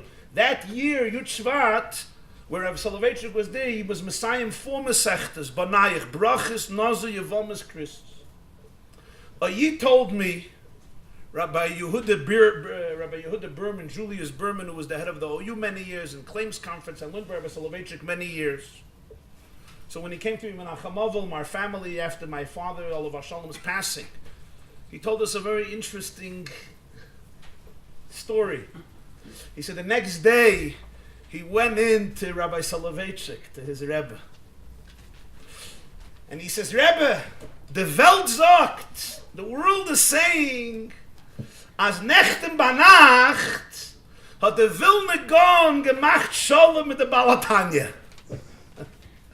The world is saying that last night the Vilna Gaon made peace with the Balatanya. Because the Lubavitcher Rebbe was a grandson, of course, of the Baal HaTanya. The name Schneer's son, which was adopted by the Tzemach Tzedek, the grandson of Baal HaTanya, is Schneer's son, sons of Schneer. Just a little Jewish trivia. As children of Schneer, Rebbe Schneer Zalman, the Alter Rebbe, the Baal HaTanya. Rabbi Yoshe Ber Soloveitchik was a grandson of Reb Chaim, so it's the Soloveitchik family, which represented the la creme of Lita, and in its Siver, Reb Chaim Volozhin, which is from Talmidei Hagra. So Rabbi Yoshe Ber comes to Chabad, to 770. So in heaven, finally, the Gon made peace with the Tanya. He told me Rabbi Yoshe Ber took a look at him and said, Nein. Sie haben schon gemacht Shalom in Auschwitz. The full real peace was already made 4 decades ago in Auschwitz. And what Rabbi Soloveitchik meant, of course, to say was that in the great debates of the Jewish world, of this shita, that shita, this ideology or that ideology, in that horrific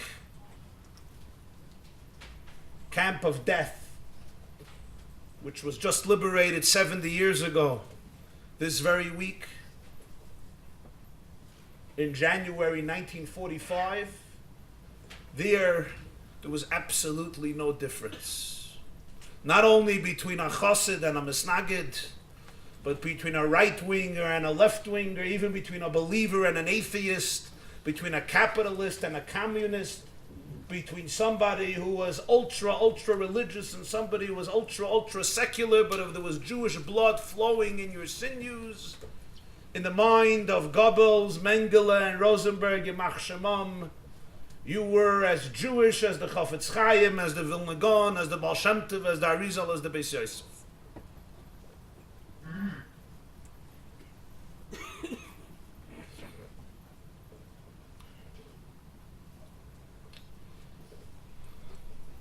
So tonight, after this, in Yiddish there's an expression, Ederich gei reden will ich sagen a paar Wörter. Before I'm going to speak, I want to say a few words, and most rabbis are still busy saying their few words. I say this as an opening remark to the great moment, and I'm not speaking only about this shul or this event or this night, but a general trend that I think many of us are observing in recent times in Klal Yisrael, that we realized, especially when faced with the threats that the Jewish people are faced today around Israel and the world at large, that our greatest calamity to ourselves can be inner divisiveness. And our greatest blessing and power is true unity and love. And this community is, I think, a embodiment of that spirit, of that energy, of that tremendous holiness, of that sensitivity, and of that respect. And for this I say to the whole Or Chaim community, Yirotzen Shetishra Shchina, B'maise Yadechem, to link hearts and souls and bond Jews and unite them with a tremendous achdus, with a tremendous love and oneness. Tonight is the 65th yartzeit of the Rebbe Rayatz, the 6th Lubavitcher Rebbe. He told me on myself. So a Jew, he lives in Brooklyn. His name is Reb Mendel Baumgarten. And in the 40s, he davened in a shul in Bronzeville. Some of you still know about the neighborhood Bronzeville, but every other Jew somehow lived in Bronzeville, or their uncle lived in Bronzeville, until the mass exodus to suburbia. And this Mendel Baumgarten, who's today an Elte Yid Chabadsker, would come to shul. Then he was a bocher, he was a teenager, a child, a bocher. And there was a Jew in shul who would always mock Lubavitch in the 40s and mock the 6th Lubavitcher Rebbe, the Rebbe Rayatz. He always had a snidey, negative remark of cynicism about him. One Shabbos, this Jew gets up in shul, gives a clap on the bimah, and says, I want to publicly ask Mechila forgiveness from the Lubavitcher Rebbe. This is the Rayats in the 40s. I made a mistake.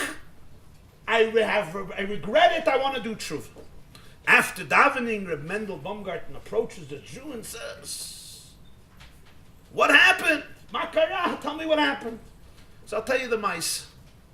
What happened was, a little while ago, I fell ill.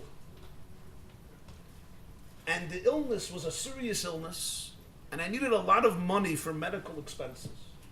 And all of my money and all of my savings, I had to give away. And I was completely broke. Completely.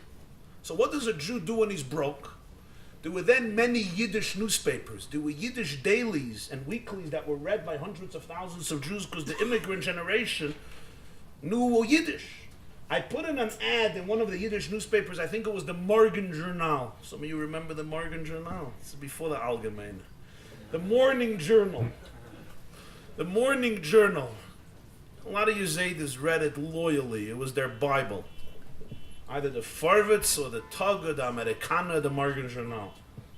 And he puts in an ad. So what should he write? So he puts in a little ad and he says, Ayid daf hilf.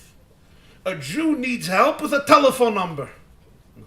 How many people you think called me? If you would see an ad in a newspaper, Ayid daf hilf with a telephone number, what would you tell yourself? Ich darf euch hilf. My Schwieger darf hilf, Emesse hilf. Right? And my son's Rebbe darf hilf, and my rabbi darf hilf, and my therapist darf hilf. And my wife darf hilf, and everyone needs help with a telephone number. What am I supposed to do? And you know, today's newspaper is tomorrow's garbage. Newspapers are dispensables. He says a day goes by, not a single telephone call, another day. Ain't call wie eine.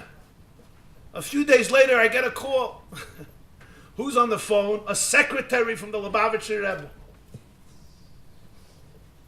What does he ask me? He says, the Rebbe called me in, he says, he saw a little ad in the Morgen Journal, Ayid daf hilf, a Jew needs help. He wants to know, was soll hilf darfst du? What type of help do you need? I told him. And he sent me the money I needed. That's why I asked Mechila this Shabbos. That's why I asked forgiveness.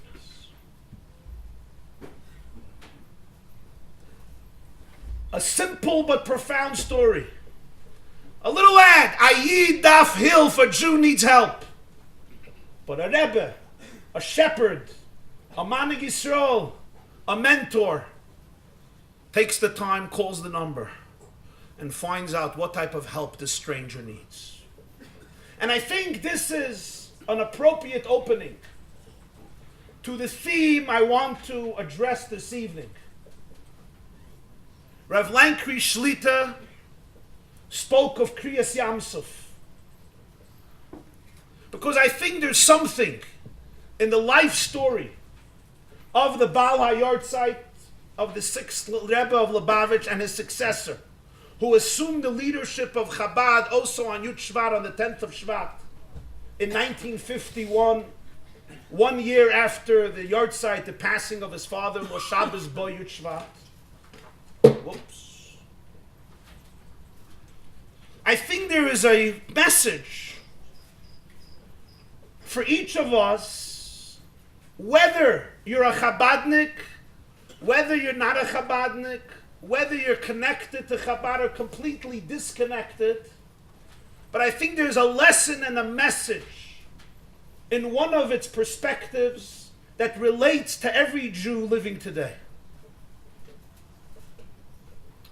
I saw a mysterious vart. I'll tell you which sefer. It's a strange sefer. It's an interesting sefer. Ramasayim Tzoifim, a commentary on Tana Devei Eliyahu Zuta by Reb Shmuel Shinever, and he says there in Ramasayim Tzoifim a conversation he had with the Chidushei Harim. The Chidushei Harim, Reb Itche Meir of Ger, was the first Ger Rebbe. And the Ramasayim Tzoifim spells a conversation he had with him. He said, I went to the Chidushei Harim He said, I went into Bote Gavoy, I went into his inner chamber, his inner house, and I asked him the following question. Why is it that when the Torah speaks about the splitting of the sea, the term that is used is Bikiyas Hayam, Vayiboku Amayim. The sea split. Bikiyah. But when Chazal refer to the miracle, how do we refer to the miracle? Kriyas Yamsuf. Why don't we call it Bikiyas Yamsuf? The splitting of the sea. Why not use the Lashon HaTorah? Nowhere does it say in Chumash Kriyas Yamsuf. It's always Bikiyas Yamsuf. We have it also in davening. V'Yamsuf Lahem Bakata, based on the Chumash. But when Chazal refer to the miracle, until today, when we speak about it in all the Svarim, it's Kriyas Yamsuf, which literally means the tearing of the sea. Gemara in Pesachim Daf Kuf Yud Ches, you have Kashin Mizoynois of Shaladam, Ke Kriyas Yamsuf. Gemara in Soita Daf Beis, Kashin Zivugim, Ke Kriyas Yamsuf. A Shidduch is as difficult as Kriyas Yamsuf. Why Kriyas Yamsuf? The Chidushei Harim told him, interestingly, there's a lot to say. I have a lot to say about this, but they're not giving me permission. Later he tells Reb Shmuel Shinover, that Bikiyah means one entity that's split. Kriya means two entities. As we know from Hilchas Shabbos, more than this I can't say. And that's the end of the Torah. Im shagisi, if what I say now is an error, Hashem yechaper.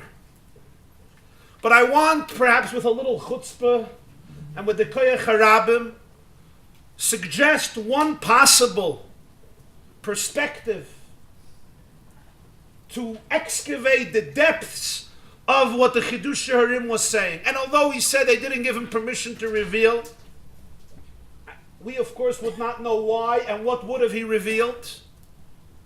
But I want to offer a possible suggestion, V'im shagisi Hashem yechaper ba'adi. What did the Chidushei Harim mean? Pkiya is one entity, Kriya is two entities, like you see in Hilchas Shabbos. I think what the Chidushei Harim was referring to was a parenthesis in Shulchan Aruch Harav, Siman Shin Mem Seif Yud Zayin. A little background. There's a major problem in Rambam, a major contradiction in Rambam Hilchas Shabbos, and the same is true in the Shulchan Aruch of the Mechaber, in the laws of Shabbos, Siman Shin Mem. And the issue is as follows. One of the 39 labors forbidden on Shabbos is koireya, the opposite of toifer. I'm not allowed to sew on Shabbos, and I'm not allowed to tear on Shabbos. And it's one of the 39 prototypes of labors forbidden. Says the Rambam in Hilchas Shabbos, quoted by the Shulchan Aruch in Siman Shin Mem, that if somebody takes nayaris dvukin, hakireya nayaris dvukin, if there are papers that are glued together, attached to each other, and you separate them, you tear them apart, you transgress the malacha we call kireya. Just like toifer means you took two things and you sewed them together, you connected them. Kireya is the opposite. You take two papers.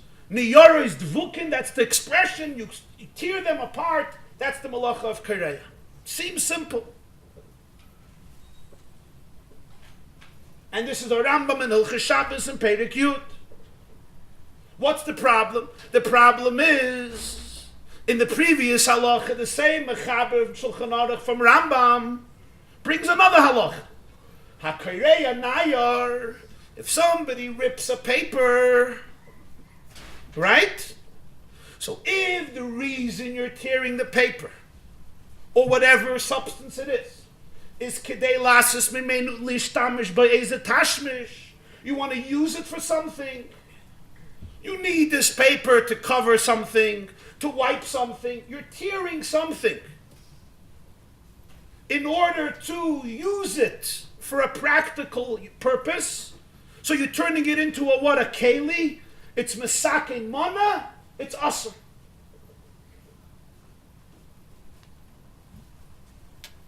Everybody wonders, why not kaireya? Why is this not kaireya? You just told me that if there's two papers attached and you tear them, it's kaireya. So now if I tear a piece of paper and I use it for something purposeful, it's a malacha. Why? Because of tikkun mana. Why is it not a malacha? Because of kaireya I'm tearing. And you see in Rambam, one is in Perik Chav Gimel and one is in Perik Yud. One is in a section of Minatoiris and one is in a section of Midirabbanan. Because tikkun mana is a din here Midirabbanan. If you're going to use it for something purposeful, it's a rabbinic prohibition. But you're tearing it. And even if you're tearing it for something purposeful, why doesn't the Rambam say there's an Isur Kaireya? And the Mechaber has it together in Shulchan Aruch with a blatant contradiction. Here the Isur is you're fixing a vessel, you're creating a vessel, and here the Isur is tearing. So the Shulchan Aruch Harav, the Alter Rebbe, the Balatanya Shulchan Aruch and Siman Shin Mem, I think it's Yud Zayin, has a parenthesis. You remember the parentheses? He writes to answer this question without addressing it. He says a chidush davar. What's his chidush? Koireya only exists if you're separating two distinct entities that were connected. But if something is one entity and you tear it, there's no problem of koireya. That's not called tearing. And therefore, if I take a piece of plastic, let's say I have a magazine, a new magazine, and it's covered with plastic. Or I have a piece of paper on the table on Shabbos, one piece of paper. Says the Balatanya, if I just tear it like this, not two napkins that are connected, one piece of naya, and I just tear it on Shabbos, there's no kaireya. Why is there no kaireya? I wasn't separating two entities. So is it a problem on Shabbos? Depends. If I'm tearing it in order to use it for something purposeful and productive, then it's an Issa D'Rabbanan because of Tikkun Keli. But if I'm just tearing it because, I don't know, I'm bored, it's absolutely not prohibited, not min HaTorah, not D'Rabbanan. There's no Tikkun Keli, there's no Kaireya. This could be another problem, Mechatech. Mechatech is, if you cut it in a certain measurement, you want it to be a certain measurement. But if you're not interested in the measurement, right, you just tear off a plastic, you tear a piece of paper, and it's one piece of paper. There's no Kaireya because it's one guf, not shnei gufim. There's no tikkun keli, you don't want to do anything with it, it's garbage. There's no mechatech, you're not being meticulous about the measurement, it's completely permissible. Which according to this, the Mechaber and the Rambam are crystal clear. And the Balatanya brings a gewaltige raya. What's his raya? There's a Tosefta in Masechta Shabbos and a Masechta Beitza. And it's brought by the Mechaber in Siman Shin Yudalit in Shulchan Aruch Shabbos that if you have a barrel of wine, and the barrel of wine is covered with an oir, it's covered with a piece of hide, and you have to get to the barrel, you're allowed to tear the skin off the chavis. You're not interested in using the skin. You're not doing it in a particular measure. You're just tearing it, and you're allowed to do it. It's not a problem. He says, why are you tearing? The answer is, the hide is one entity. It's one guf. It's not shnei gufim. It's the chiddush of the Balatanya. Now, if you'll take a look in the Mishnah Bruras and Ishtazai Pashat, the Bir Halacha dedicates 2 pages for this. He has a lot of problems with this chiddush of the Alter Rebbe. He believes it's a contradiction to Yerushalmi. Chazon Ish also says it's a contradiction to Yerushalmi. And the Chafetz Chaim, the Mishnah Berurah and Bir Halacha, comes up with a different way of dealing with this inherent problem in the Shulchan Aruch and in the Rambam. Reb Chaim Noah, in his Sefer Ktsois HaShulchan, Badi HaShulchan, deals at length with the Bir Halacha. And I think convincingly demonstrates and defends and explains the inside of the Balatanya. There's a Sefer Stam on Meret Shoin. The Chemdas Yisrael in their mitzvah brings this vart of the Alter Rebbe in Shulchan Aruch Siman Shin Mem, and he says, there was a Talmud Chacham Muflag, he doesn't say who, there was a great scholar, he said, I can't believe that the Balatani should say this. There's a pasuk in Parshas Tazria, when you have leprosy in your beged, right? So it says, Vikara, right, if your person is not allowed, you tear off the nega, the leprosy, min ha'oir, and the word is Vikara, and it's one goof. So the Reb Chaim now gives his own answer. The Chemdes Yisrael says, this Talmud Chacham Muvlik forgot a Gemara in Zvachim Daf Tzadik Dalit, that when you have a leprosy in a beged, chilchulei mechalchelei, the leprosy penetrates to the core of the beged. He says it's shnei gufim. It's not one goof. The leprosy and the garment are shnei gufim. Of course, it's karneya. It's not the same beged anymore because the Gemara says that the nega permeates, it penetrates the entire beged. I want to speculate that that's what the Chidush Harim meant. Because I don't know another place in Hilchos Shabbos. He meant this parentheses in Shulchan Aruch Harav that Koireya is only Shnei Gufim, two separate entities that are united and you tear them apart. That's Koireya. If it's one entity, it's not Koireya. And therefore there's no Malach of Koireya.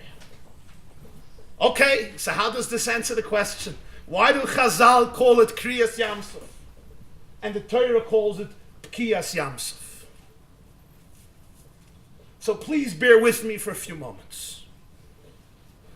I want to go back to that Farbrengen, Yud Shevat Tovshin Mem 1980. The image was almost surreal. Lubavitcher Rebbe was sitting at the head table. To his left was Rabbi Soloveitchik, Rabbi Yoshe Ber. They were both not young. Rabbi Soloveitchik, the Rebbe was almost 80. Rabbi Soloveitchik was a little older than the Rebbe. Remember, they were together in Berlin in the 1930s. So it was quite an image. And when Rabbi Soloveitchik stood up after the Hadron on the four Masechtas, so the Rebbe stood up to bid him farewell. And those who were there remember he remained standing till Rabbi Yoshe Ber left the shul. It was a unique display of Kavod HaTorah.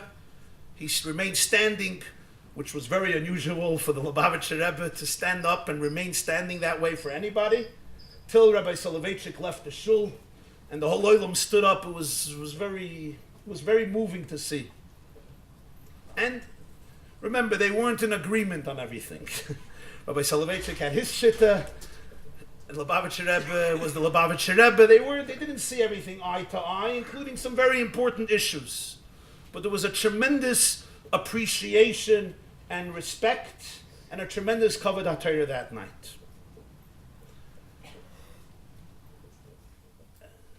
Parenthetically, just derech agav, Rabbi Yudel Krinsky shared with me, one of the secretaries of the Rebbe, that in 1983, the students of Rabbi Soloveitchik wanted to publish a Sefer HaYovel, a Torah journal, a book in his honor. So they asked the Lubavitcher Rebbe to contribute a maimer, an article, an essay, a shir. So he wrote back, they wrote in the letter, we know the friendship that existed between the Rav and the Chabad Rebbe. So the Rebbe wrote back that he apologizes, but his minig is not to contribute essays to journals. That's the minig in Beis Harav and Chabad, so he really apologizes. But he encourages them and he blesses them and he thanks them. He circles the words, we know the friendship between the Rebbe and the Rav. So he circles the words, and it says, we know that you knew each other, you're friendly with each other. He writes, the Rebbe writes in this letter to them, Harbe yoyse mimashe yoidim. Our friendship is far more than anybody knows. So there was an evening a few months ago in Yeshiva University about Rabbi Soloveitchik and the Rebbe. So the family of Rabbi Soloveitchik was opposed to the evening. Some people in the family, because they claimed that there was no relationship. It's just a manipulative attempt of recent years. Maybe it's one of the secrets. So one of the speakers spoke about their position, that there was nothing, they were fine, but there was no relationship. So when I got up, I said, I was always wondering, Rabbi Rudinsky showed me this answer from the Rebbe, why would the Rebbe write this to them? More than anybody knows. L'may nafka to them that the relationship is more than anybody knows. So I said, maybe he knew that one day somebody's going to get up from the family and say, Lo haya v'lo nivra. So he was saying, I just want to tell you, it's more than anybody knows, even his own Eineklach. For the record, at that siyum of Yevamis, Nazir, Brachas, Christus, because they all end with the same Marmei Chazal, Talmidei Chachamim, Marben Shalom Ba'olam. Somebody once asked the question, is there any humor in davening? You know, rabbis struggle because they want to make davening more exciting. So they have Kiddush clubs, they have cholents. Rabbi Lankry has a few jokes set up every Shabbos.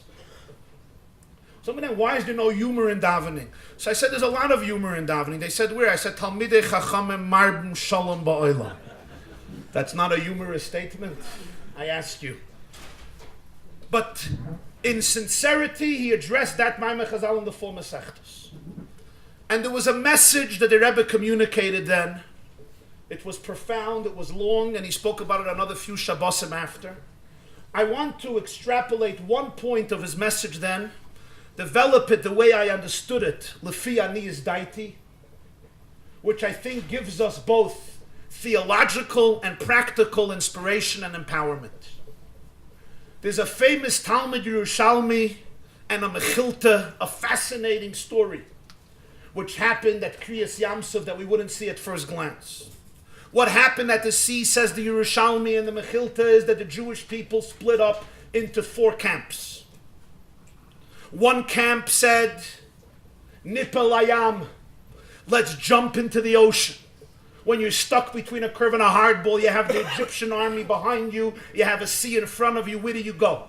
There's nowhere to go. Nipel Ayam, let's jump into the sea. And let's call it quits. Kita Shnei Shein is another group said, Nachzel Mitzrayim, sometimes you have to surrender. Let's pick up the white flag and let's tell the Egyptians, okay, we're going back. Kita Shlishis, a third group said, Nitzavach Kenegdon, let's declare war, let's fight.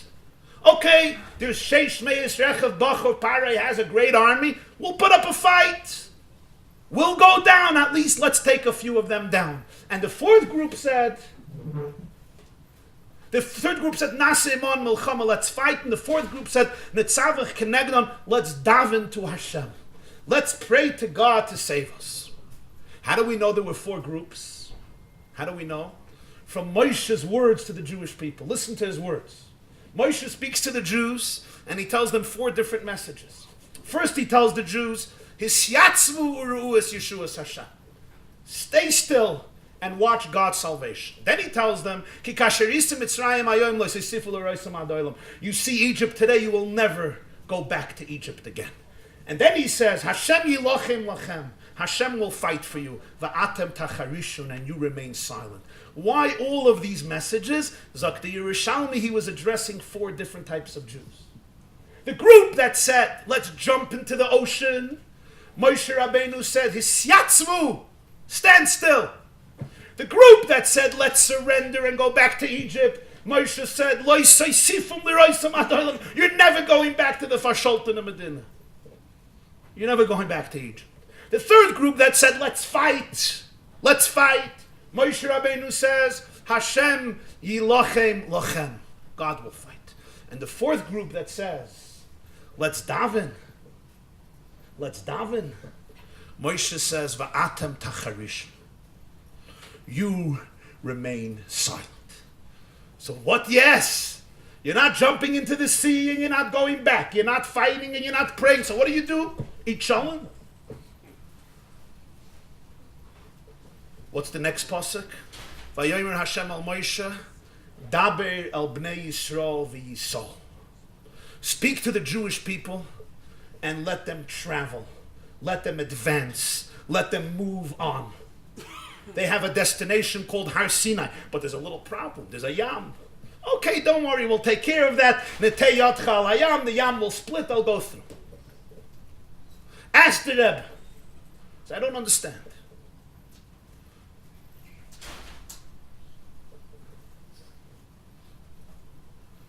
Pshat Nipalayam. We're going to jump into the river. See, they were advocating suicide. The other group says we're going back to Egypt. The third group says we're fighting. The fourth group says we're davening. And Moshe rejects all four groups. But what's the difference between number one and Moshe's advice? Number one said we're going into the ocean, into the Red Sea. And the Rebbe Shalom said travel. And why does Moshe negate davening? No praying. A Jew wants to daven. No. Lo yeis tefillah. It's not a time of davening. What's the meaning behind this? And why did Klal Yisrael divide into these four groups? And apparently there was no fifth, because if there was a fifth, it would have said there was 5 groups. And what was Moshe's own position? And in a fascinating hadron, the Rebbe said that the 4 groups correspond to Masechta Brachas, Yevamis, Nazir, and Krisus. Masechta Brachas captures the group that says Nipor Layam, the end of Brachas, Lech L'Shalom B'Shalom, and the whole Brachas he explained. Masechta Yevamis relates to the group of Nachzil and Mitzrayim, Drisha Chechkira, whole concept of Yibum, Shtei Achim, Yaakov, Esav, going back to Mitzrayim, to the Netzutzes. Masechta Nazir, the end of Masechta Nazir is about war. God loyna amen yosem and amarvarech gulurayim noitzchin is the third shita, let's make war. And Masechta Krisus, which ends with karbonis, kvasim, izim, tefillah, is the 4th shita, netzavach kenegdam. And in all of them, the Gemara ends Talmidei Chachamim Marbim Shalom Ba'olam, which is the 5th shita responding to all 4. And tonight I want to share one nekuda, one gem, and try to adapt it to our life. This medrash is not just a story of old. It's a story that occurs throughout Jewish history, including in our own generation. Because so often in our history, when we look at our future, we say, where are we heading? There's a sea in front of us, and there is the Egyptian superpower right behind us.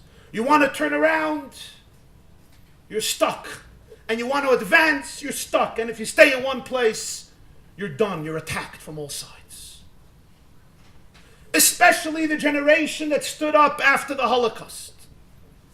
70 years ago, 65 years ago, after Auschwitz, Dachau, and Treblinka. And the 6 million Kedoshim, a third of the Jewish people, was decimated. And the Jewish people looked ahead of them, and they looked behind them. And behind them they saw blood and ashes.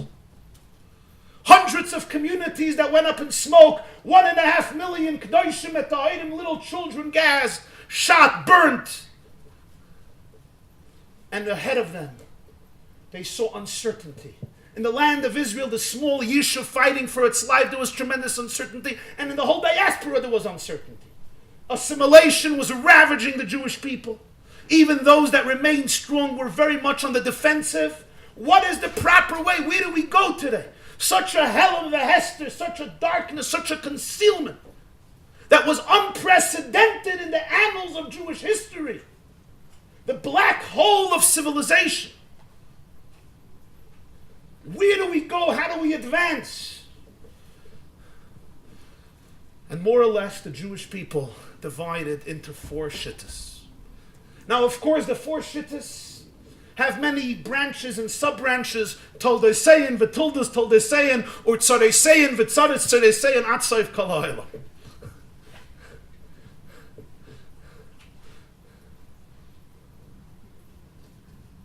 But they can be captured by 4 different philosophies. One philosophy was Nipor Layam. Nipor Layam wasn't just resignation. It wasn't just suicide that comes from depression. He touched up then a word that they felt that it's a pchina of Yehorig Val Yaver. The commandment to go to Har Sinai requires Mesiras Nefesh Yehorig Val Yaver, and therefore jump into the sea. What does this represent in Jewish history? The Rambam defines the world of Mashiach from Yeshaya Perek Yud Aleph, Mal Haaretz Deis Hashem, Kamayim layom mechasim. The Rambam in Hilchos Mikvayos writes that mikveh represents mei hadas hatohir. The water is the Gemara in Baba Kama a mayim ela toira. There's a group that says our job today is to jump into the sea. Let's completely disengage from the world. Let's go into a mikveh and stay there. Especially if it's hot. Tomorrow's Friday. I'm using my own ISIS a little bit. And this is not a bad mikveh. It's a mikveh of Torah. It's a mikveh of Avodah. It's a mikveh of Tefillah. Nipalayam. We had enough with Egypt. We had enough with the world. Let's submerge ourselves in a sea of spirituality, of holiness, of transcendence. We'll build up artificial walls. The ghetto came crumbling down. We will recreate those walls. We will spend time in the Yam, and thus we will remain immune of the dangers of Mitzrayim Meitzar Gvul. One philosophy.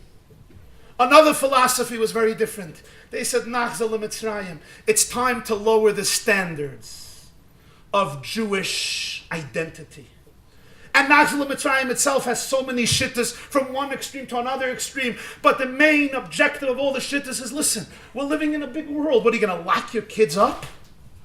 Our job is tikkun olam. Our job is or lagoyim. We must integrate with the world. And yes, it's an Egyptian world.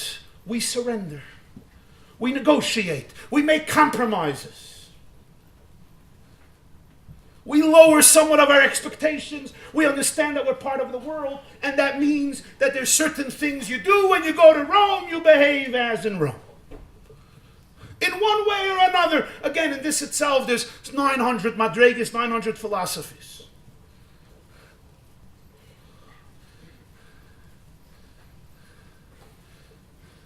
Then there's a third shitta.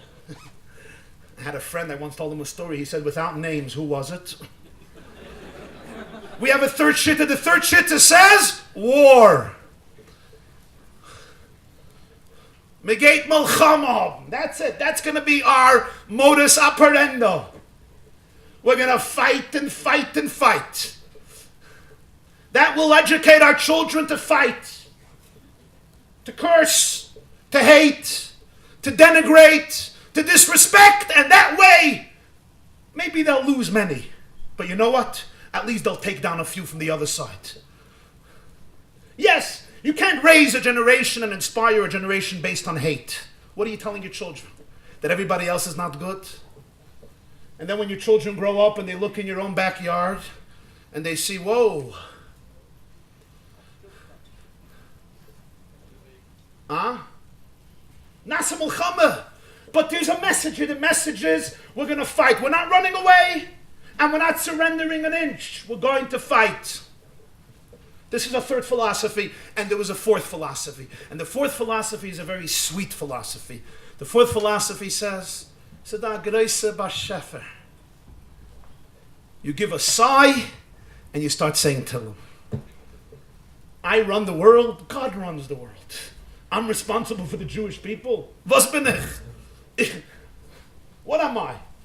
I'm his representative. My job is, I say Tillim, I say Amisha Beirach, I say a good l'chaim, I say a geschmacka maisa, I sing a geschmacka niggin. I daven to Hashem and I say, get this world out of the mess. And the Lubavitcher Rebbe conceded and he said, don't think these four shittas are bad, they're Jewish shittas. And each one has its time and space and legitimacy. And then he said a word, mit wem hat Moshe Rabbeinu gehalten, and who did Moshe agree with? And he said Moshe agreed with each one of them. Meaning, when each group came to him, he, as a shepherd, he identified with them, he empathized with them, he understood them. They say the Lubavitcher Rebbe, Zeichet Tzadik Levracha Rav Kanman. So after the war years, he used to try to go to every event that he could and speak. He was a great speaker, great orator. And the Lubavitcher Rebbe came to an event of Vishnitz in Bnei Brak. And he says, he gets up and he says, Heinz wollte ich gewollt sein a Vishnitzer. Today I would love to be a Vishnitzer Chassid so I could fully celebrate with you. And then he went to an event in Ger and he said, Heint will ich sein a Gerer Chassid. And what he was expressing was something very Jewish, very genuine. He really celebrated the success, the growth of all of the various institutions and communities and groups, etc., Hasidic or otherwise. So he said, Moshe identified with each group. But then the Rebbeinu Shalom comes into the picture. And what he tells Moshe Rabbeinu,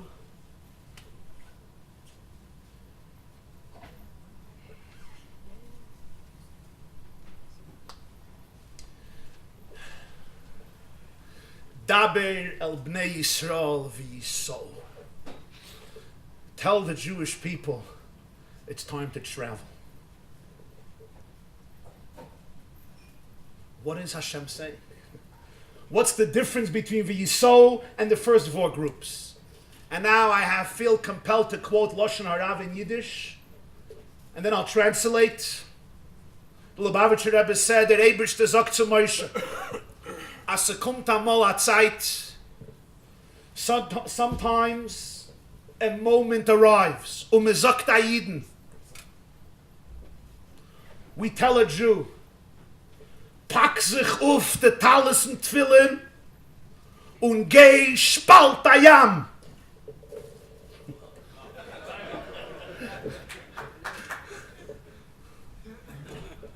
It's alles min Hashemayim, even my Shlom Azalas. But this is more or less what Kriyas Yamsuf looked like.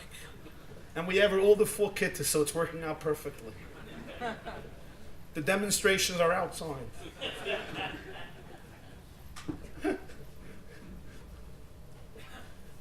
We tell a Jew sometimes you have to put away your talis and tefillin and go outside and split a sea.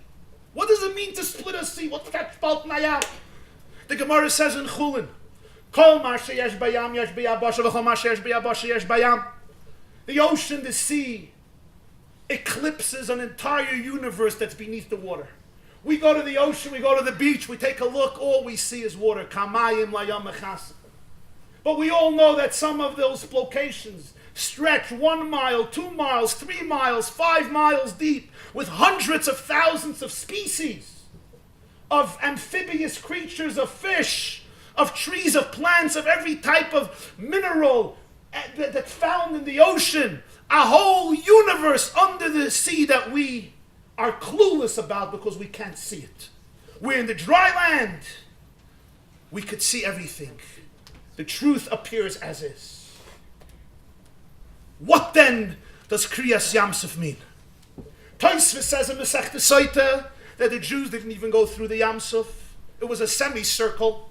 They went straight, the width, and then they made a right, the length, and then they came out from the same side, which is how the Lubavitcher Rosh Yeshivas explain what's Pshat Kosher Zivugim Kriyas Yamsuf, that Shidduchim are as difficult as Kriyas Yamsuf, because how many paths were made by Kriyas Yamsuf? 12. So if they went through the sea, so you have 12 paths going from one side to the other side. But if you're making a semicircle, so now you have 12 paths, right? So one path is very tiny, because you go in, you make a right, you come out.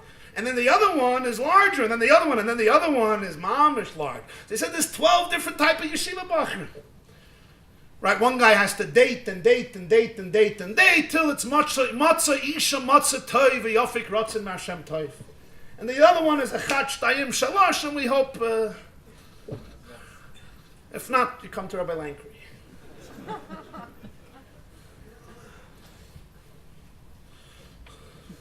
Yid came to a Rav, he says, ich will haben a get. The Rav says, wer will nicht? That was just a joke. I once saw a Yid, a young man learning Masechta Gittin. I say, what happened? He says, on a Shalom Params Vaseno. A woman once came to a rabbi, she wants a divorce. The rabbi says, how long you married? 40 years. As the Gemara says in Gittin, Kol HaMegarish Ishter Yishoyim Mizbeach Murder Loved Mayas. You divorce the first marriage, the Mizbeach starts crying. She says, Rebbe, 40 years was ich wein, soll the Mizbeach weinen a bissel. It's been 4 decades that I was weeping. Let the altar cry a little bit. So that's the 12 paths. So I asked you a question. If the Jews, anyway, didn't go through the sea, so what they need Kriyas Yamsuf for? It was just God's prop show. He had to show off. It wasn't enough. Dam Tzvadei Kinem Arev. Is the Pshat, says the Balatanya, that Kriyas Yamsuf was an essential prerequisite to Matan Torah. They had to go through the experience of splitting the sea. Why? Because the Kriyas Yamsuf is essentially the mission statement of all of Judaism. What's all of Judaism? Judaism says that Teva, nature, is from the word, the Chacham Tzvi says, Tubu v'Yamsuf. Teva means sunk, drowned, submerged. Because the truth is that all of the world is Einoid Mulvadoi. There is Koyach HaPoyel Benifol. We are all really one. Because there is an organic, essential, divine oneness that constitutes the core of the entire universe, and we are all part of a reflection of that oneness. But when we look at the world, all we see is a cover-up. All we see is Kamayim Layam Mechasim. All we see is ego. I am I and you are you. We are fragmented. I protect my turf, you protect your turf. When I look at myself, all I sometimes see is a bag of meat and bones, blood and sinews, addicted to this pleasure or that pleasure, to this need or that need, whether it's money or covet or validation or security or some other need in the world, whatever it may be. Rabbi Rudinsky described eloquently that he doesn't believe anybody really can metamorphosize their body.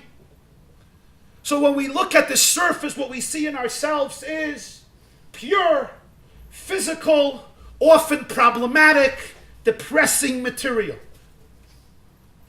What's the objective of the Jew? Kriyas Yamsuf. To be able to split open the Yam. Hafach Yam le'yabosha. To be able to explore the depths. The oimek, the depth of a human being, the depth of a soul, the depth of the world. Not to fall prey to the superficial veneer of reality, but to be able to be megala, the koyach hapoyel benifel, to be able to reveal the spiritual core at the essence of each person, of each Jew and of the world. Which according to this, we have a gewaldige answer to a strange deal that already the Noyam Eli Melech in Likutei Shoshana addresses. When Kriyas Yamsuf is addressed the first time, what does it say? It says, Ubnei Yisrael holchu bayabasha b'soich hayam. Makes sense. The Jews walked in dry land. Ubnei Yisrael holchu bayabasha b'soich hayam. I'm sorry, that's the second time. The first time Kriyas Yamsuf is described, it says, Vayavoyu b'nei Yisrael b'soich hayam bayabasha. The Jewish people came into the Yam. They walked in the Yam, but it was bayabasha. It was dry land. The water parted. When the Torah repeats the story, it says the opposite. Ubnei Yisrael holchu vayabasha b'soich hayam. They walked in dry land in the sea, which doesn't really make sense. They didn't walk in dry land. B'soich hayam bayabasha, not bayabasha b'soich hayam. But now we understand. There's two moments of Kriyas Yamsuf. There's Kriyas Yamsuf, and then there's the aftermath of Kriyas Yamsuf. Kriyas Yamsuf was vayavoyu b'nei Yisrael b'soich hayam bayabasha. You go into the Yam and it's dry. But what was the objective? The objective was that v'nei Yisrael holchu bayabasha b'soich hayam. That even after that, when there's no Kriyas Yamsuf anymore, even today, when we're walking on dry land, and what we see, all we see is the superficial veneer that covers up God in everything and everywhere. It should be bayabasha b'soich hayam. That even when you're walking on dry land, you should be able to have that consciousness, that awareness of b'soich hayam, of that which Kriyas Yamsuf accomplished. You should be able to see in every moment the divine opportunity, the divine challenge, the divine invitation, the message of the Ribono Shel Olam in that moment. According to this, doesn't the Chidushei Harim's insight make perfect sense? What's the difference between Pkiya and Kriya? Pkiya, you say on a rock, on Evan, one entity, right? Lifkoya Evan, you mishpalt ashtain, you crack, you bust open the rock, you split the rock. Boka, Yam liyabosha. The Yam is one entity. We know the difference in Hilchos Mikvayos between water and snow. Water is considered one entity. It's all connected. And Kriyas Yamsuf created a split in the chomer, in the bruteness of the physical world, that you should see the pnimius, The koyach hapoyel benifel. And that's why every day by davening we say the Shiras Hayam and we mention Kriyas Yamsuf. Why? Because the only way you could start your day, the only way you could really daven is if you come to discover what's beneath the outer layers, what's beneath the laziness, the depression, the challenges, the taivas, the addictions, the instincts, the insecurity, the fear. You have to go deeper. You have to dig. You need Kriyas Yamsuf. So Kriyas Yamsuf was a pkiya. Zok the Chidush Sharim, but once Kriyas Yamsuf happened, now Chazal will not call it pkiya anymore. They'll call it kriya. What's the difference? What does kriya mean? Shnei gufim. It's not one guf anymore. You're not penetrating one entity.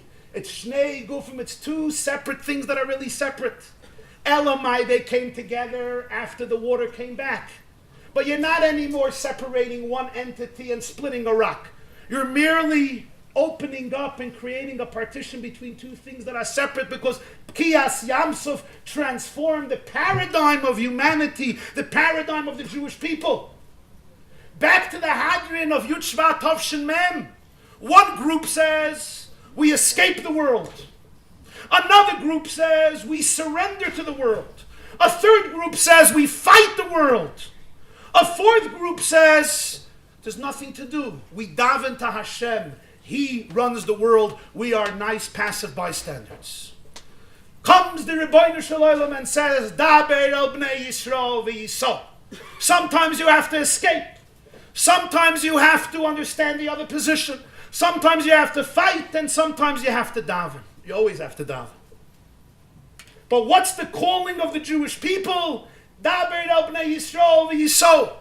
You have a mission to go to Har Sinai and bring Torah down to the world and transform the world. For that, you have to split a sea. You have to be Megala, that Mitzrayim and the Yamsuf is ein oid milvadoi koyach hapoyel benifel. Don't be afraid and run away to heaven, because the one who runs to heaven and the one who surrenders to Egypt are really closer than you imagine. They both don't believe that heaven and earth can be integrated. They both don't believe that Torah is the Torah of the world. The Baal Shem Tov once said, the Gemara says in Brachas, Mishachara Beis Hamikdash ein lo LaKadosh Baruch Hu ba'olamei ela daled amos shel halacha bilvad. When the Beis Hamikdash was destroyed, God has nowhere in His world but 4 cubits of halacha. So the Baal Shem Tov once said, quite a daring pshat, Mishachara Beis Hamikdash. What is the symptom of Churban Beis Hamikdash? How do you know the Beis Hamikdash was destroyed? That you believe ein lo LaKadosh Baruch Hu ba'olamei ela daled amos shel halacha bilvad. You believe that the only part of the world that belongs to God is the 4 cubits of halacha. And therefore, the world is a makam hatumah.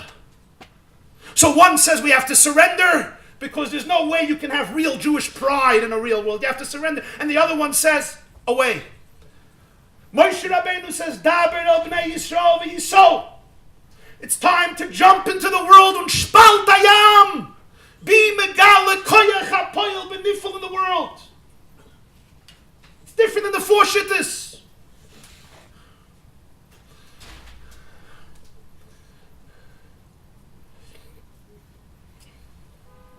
And in my hergish, he was articulating essentially what the message of the Rebbe was in those dark post-Holocaust years, and for the next few decades, where we were privileged to be moved and guided by this Isha Elikim. What he was telling every Jew is, don't be afraid. What he was telling every Jew is, you have to daven, of course, but you're a shutef la'akadosh baruch Hu. Don't be a passive Jew. Be an active Jew. Change the world. What he was telling every Jew is, you're not in a battle with everybody. The world is much closer than you think. The ganze Welt, ganz Klal Yisrael, is deep down yearning to put their mouth, and you're on your mouth, and declare together, Yizgadol v'Yizkada Shmei Rabbah. Don't surrender to Egypt. You know why? Because really what the world is asking for you is to be real, to be authentic. And you don't have to be ashamed, and you don't have to run away. With pride and dignity and humility and courage, You can go out and split seas wherever you go. And that's exactly what his mission statement to every Jew who listened was. Those of you who used to live in Brooklyn, you were lucky enough to live in Brooklyn till the mass exodus. So you know that for Tashlich, they used to go to the Brooklyn Botanical Gardens at Eastern Parkway near Prospect Park, near the circle there, where the public library is. And the Lubavitcher Rebbe would go every Rosh Hashanah to do Tashlich there. It's a 20-minute, 25-minute walk from 770. Rosh Hashanah Tovshin Yud Zayin 1956. It was pouring rain. But it wasn't just a rain. It was a mabul. A mabul. That you would be diagnosed officially as insane to be outside, never mind to take a stroll. So the person, the shomer, the guard at Brooklyn Botanical Garden didn't think that anybody in their right mind would come visit the Botanical Garden when you just went outside. You were mamish and you needed a teva of Noach. But of course, the guy in Brooklyn Botanical Garden didn't know anything about Lubavitch. So he left. Lubavitcher Rebbe comes with a face 200, 300 chassidim. In the early years was small oilam. And he comes there, you know, Botanical Garden is a huge gate, huge black gate. And you had the Alta Yidden that was still in the city of Lubavitch by the Rashabi Yidden in their 70s, in their 80s. There were Alta Yidden there, they walked. And they were stuck. Without skipping a heart's beat, without blinking, the Rebbe, who was no teenager at the time, started to climb. It's before my days, but I heard from Ediriyah, he climbed like a 17-year-old athlete who's lifting weights and doing the treadmill 4 or 5 hours a day. He climbed, within a few seconds, he flipped himself over, jumped to the other side. He said, "No." So that's it. Lubavitch went into the acrobats. Oops. Now you had the Yidden, Alte Chassidim. They all climbed. They helped them up. They went over, they did Tashlich, and then they went back. Ufaratsto Yama V'Keid Matzafayna V'Negbef. It wasn't a pasuk in Parshas Vayetze. It was a Mahalach Olam. And the Hashkafa didn't begin with the world. It began with the Jewish people. Most people understood that a Chassidish Rebbe, at best, worries about his own community, about his own kehillah. And the Rebbe certainly did. But for him it was relevant. What is the fate of a Tzahal soldier, or a mikveh in India, or a mikveh in Afghanistan, as much as a yeshiva in his own community for his own chassid? There was no such a concept of, I care for my own, and I'm segregated. I jumped into a beautiful ocean, and I fight. Ichpatiyut is a word in Hebrew, ichpatiyut. I want to tell you all my, there's a yeshiva in Har Noif. Rosh Hashiva, Choshver Rosh Hashiva in Har Noif in Yerushalayim. In 1975, he went to visit the Rebbe. He was on a Yechidus, a private audience. And the Lubavitcher Rebbe was talking about the need to reach out, to influence, to have an impact. And they were debating a little bit. So at some point, the Rebbe looks at him and says, I have a question. What's the most prominent limb in the human body? Tells the Rebbe, the moyach, the leiv, the heart. So he says, why the heart? Zoya says, liba polig l'chol shayfen, the source of blood, it pumps blood. It's a source of vitality. Ki nefesh habasar bedamhi. The blood is life. So we don't eat blood, we cover blood. So he says, no, who is the heart? Where is the heart? So he shows the left side. So the blood pumps the blood. He said, Omer, you know how Yiddishkeit sanctifies the right side. Leiv chacham, leyaminoi. Leiv ksil, smiler. Yadcha, yadkeha, the weak hand. Yosef HaTzadik wants that the right hand bracha should go on the right. So why is it that this most prominent organ in the body is on the left side? It wasn't, it's not a question of the Ksas or the Nesivis or Chedush Rebbe Kivege. It's not in any of the Marachas. Like, so Rosh Hashiva, what is he supposed to say?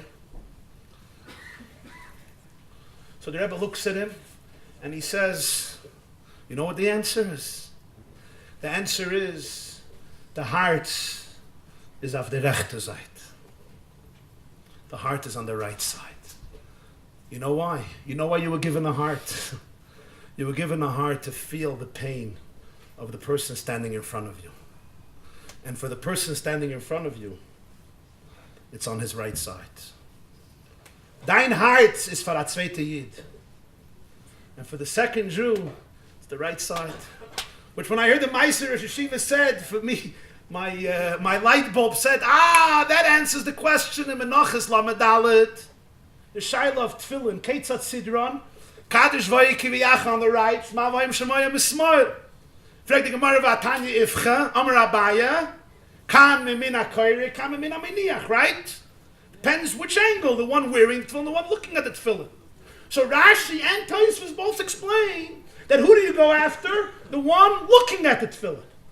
So Kadosh Vayik Kiviyach on the right, if you're looking at me, on my left, you're right, and Shemush Rabbi and Ravid come and say this doesn't make sense.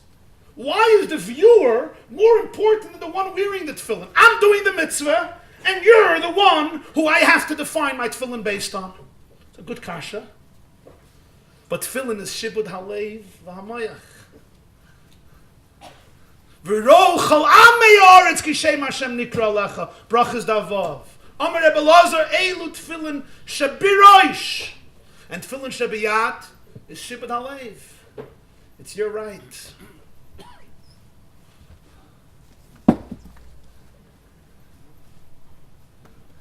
Remember once in a Farbrengen, the Lubavitcher Rebbe said a vort. Very sharp vort, very powerful vort. He said, how does Golus begin? Golus begins in Parshas Vayeshev. Yosef is sold to Mitzrayim. How? His brothers sell him. Emes. But why did they sell him? How did they sell him? Reuven said, throw him into a pit. Why? Lahatziloi. Lahashivoi alav. Reuven wanted to bring him back. So what happened? Vayeshvu lecha lechem.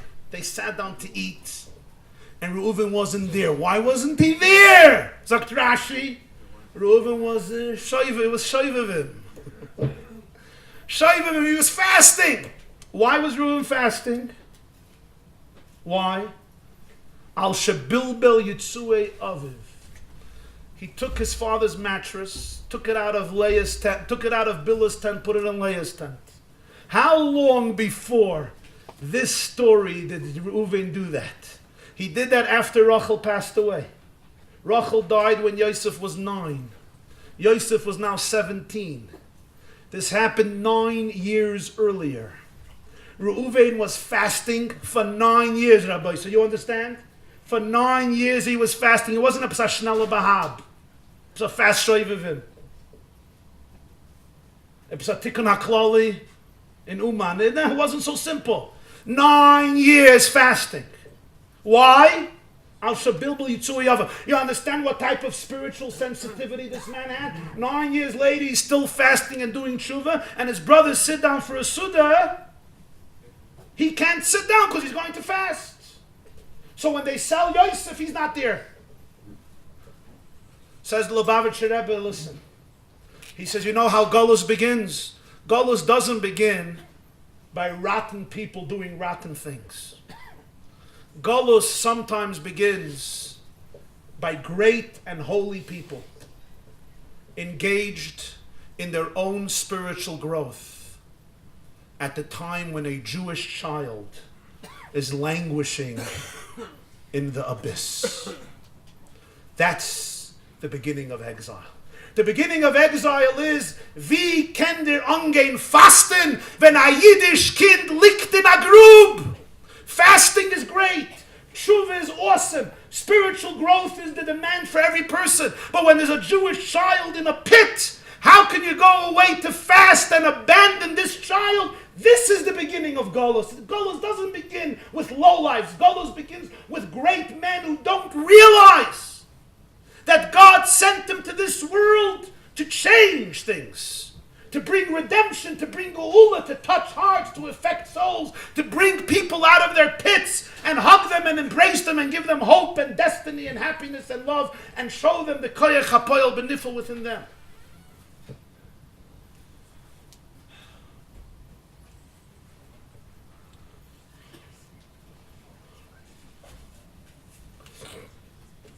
So the Kotzker Rebbe once said, Rabbi Rudinsky said one word from the Kotzker. The Kotzker Rebbe once said, the Gemara says in Masechta Erevin, it's a Peladik Gemara.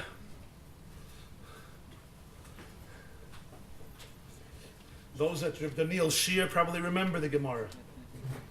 B'shah shetikin Shloime, Erevin and Atilas Yadayim, Shloime instituted 2 mitzvahs. Erevin, an Erev, not in Borough Park, but in other places. Unatilas Yadayim, and washing your hands before bread. Yotza Baskel, and the Baskel, the voice of heaven said, Im Chacham B'ni Yismach Libi Gamoni. My son is so wise, my heart rejoices. Ash the Kotzah, I saw it quoted in Siach Sarfi Kodesh. What's the Chachma in this mitzvah? Erevin Netilas Yadayim. That the Baskel says, such a son, I rejoice. You know, when you hear from your yeshiva about your son, Psagirus, not only that he lit a smoke bomb in yeshiva, but hopefully something better than that. Yismach libi gamani, you say, you know what? It was worth going into debt to pay tuition. Sometimes you hear the telephone call, you say, Lama Zanaychi. What is it that Shlomo HaMelech did with Erevin and Atilas Yadayim? The answer, Moira Rabbi say, is there's 2 types of people. There are people of Erevin and there are people of Netilas Yadayim. The people of Erevin are the party animals. Erev means you mix. They're schmoozers. You meet them at receptions, at bar mitzvahs, at chasanas, at l'chaims. They have what to say to everybody. First of all, they know your uncle, your aunt, your zayde, your elte baba, far de krig, nach de krig. They know any profession you're in, they know. They're the b'chinas Google. What's the mohus of Google? There's no mohus. Whatever you want, that's what I am. What are you Googling? What's the bills? I don't have a mohus. You want this? Fine, we'll Google. That's people, I call them Googles. That's their mohus, like a goggle muggle.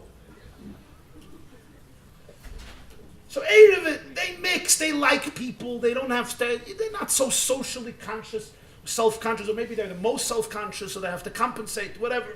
That you'll ask your therapist, but the nekuda is, they're Erevin, they mix with everybody. And then you have Yidden, what's their modus operandi? Netilas Yadayim. They're always in the middle of Ashrei, Karbonis, Parshas Hamana, Seres Adibris. You want to talk to them? You want to talk to them? This is one of the milas of being religious. When you're secular, you meet somebody in the street, you have to talk to them. By us, he's Farbrengen, middle of a mikveh, almost mikveh. Netilas Yadayim, he can't talk to anybody, and he's always washing his hands. Why does he wash his hands? Netilas Yadayim, we all know in Siman Kufn and Ches, it's for Tara, Kedusha. My hands are clean. The bells are off. Kedosh Hashem Rabban wouldn't give Shalom, you know, he had a glove. Netilas Yadayim, you keep your hands clean. Especially in business, Netilas Yadayim. There's 2 types of businessmen. There's an Erevin, mit allem and handelte. For everyone, he has a handle and a plan and a strategy. He knows how to fix everybody. There was once a Hillel, they needed a new rabbi. So they put in an ad in the newspaper, we need a rav, but he should be a kolboy. He should be a master of all trades.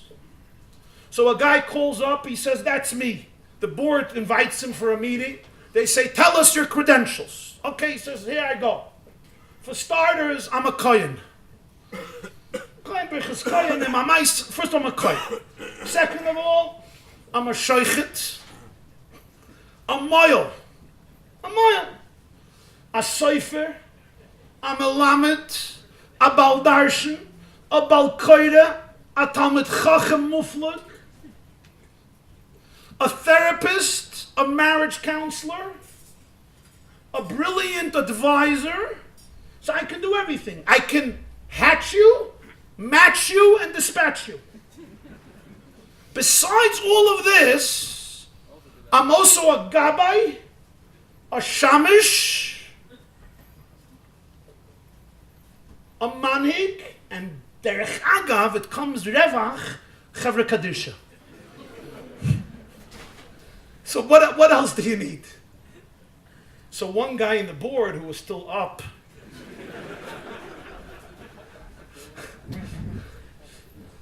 turns to him and says, Rebbe, I have a problem. 10 minutes ago you said you're a kohen. You forgot. You forgot, okay? You can't be a board member. Fafala. You told me you're a kohen. Now you say you're chevre kadisha. How does that work? So I have to say it in Yiddish and then I'll translate. He says it works. Ich bin azarov, ich leich alle bagraben lebedikeheit.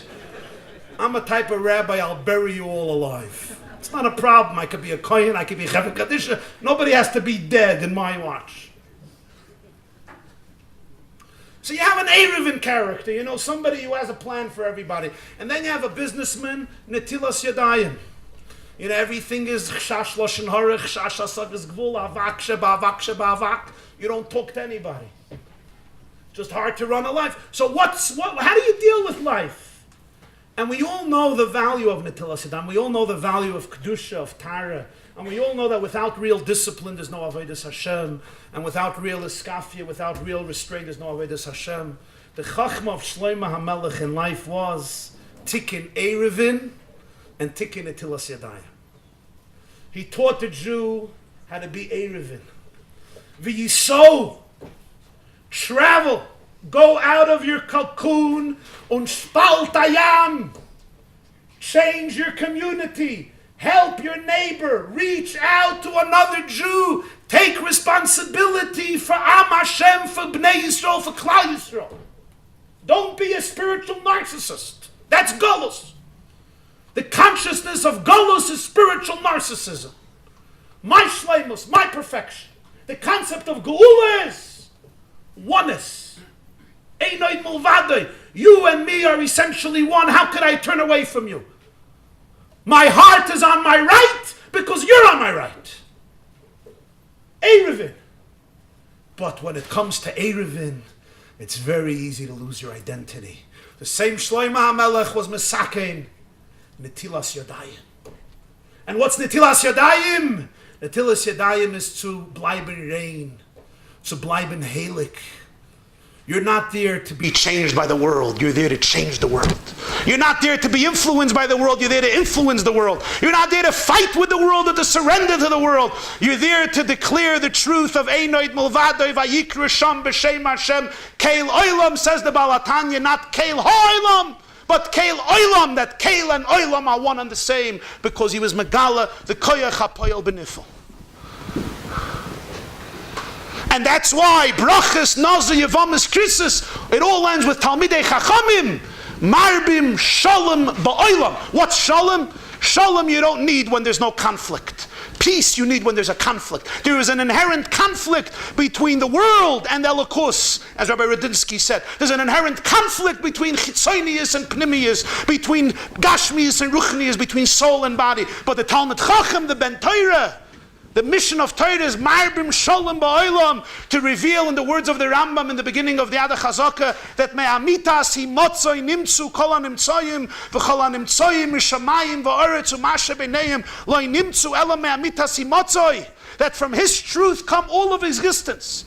And even those negative aspects of the world are a hechitimtze to do mitzvahs loisasa. The world is a divine world, but sometimes the calling of Hashem is mitzvahs aseh, and sometimes the calling of Hashem is mitzvahs loisasa, or in the words of Masechta Yomad, chiyosoi, zui shchitosoi, shvirosoi, zui takonosoi.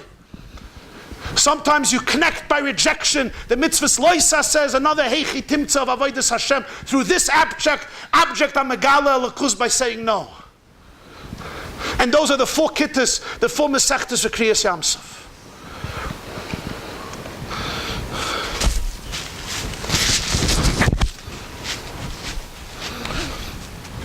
A little mice. I grew up in Crown Heights, and I always wondered, the mailman used to come with 4 huge bags, probably between 300 and 800 letters a day. And the Rebbe read them and answered them. From everywhere, the whole world, Jews and many non-Jews. And the Rebbe had a minig. I heard this from one of his secretaries. He told his secretaries they're not allowed to open any envelope because of confidentiality. So he opened up every envelope on his own. Now imagine just opening 300-400 envelopes a day and then reading them and then answering them.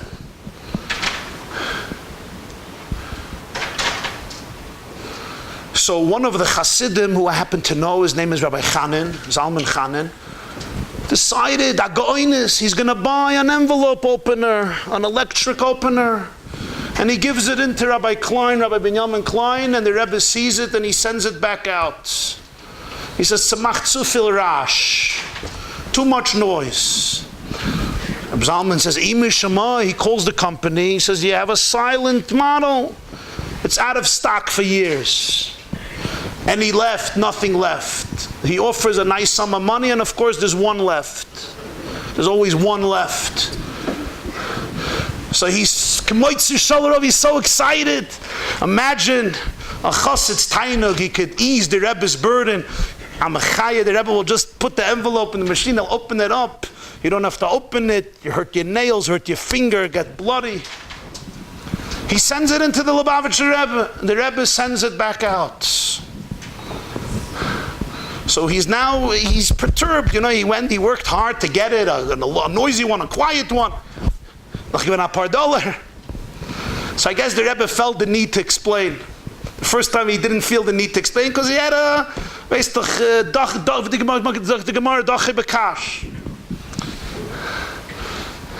he sends a message to him, he says this: different Jews seal their envelopes in different ways. There's a Jew who seals his envelope with tape.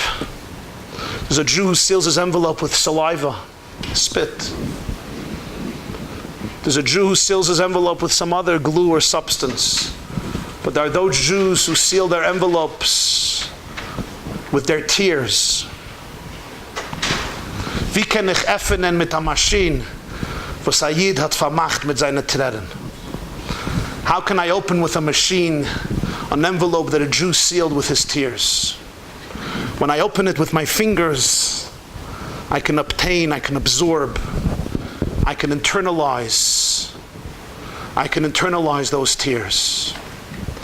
And if I ask tonight, what's a legacy, what's a message of the Baal HaYartzeit and of his successor on this Yud Shevat?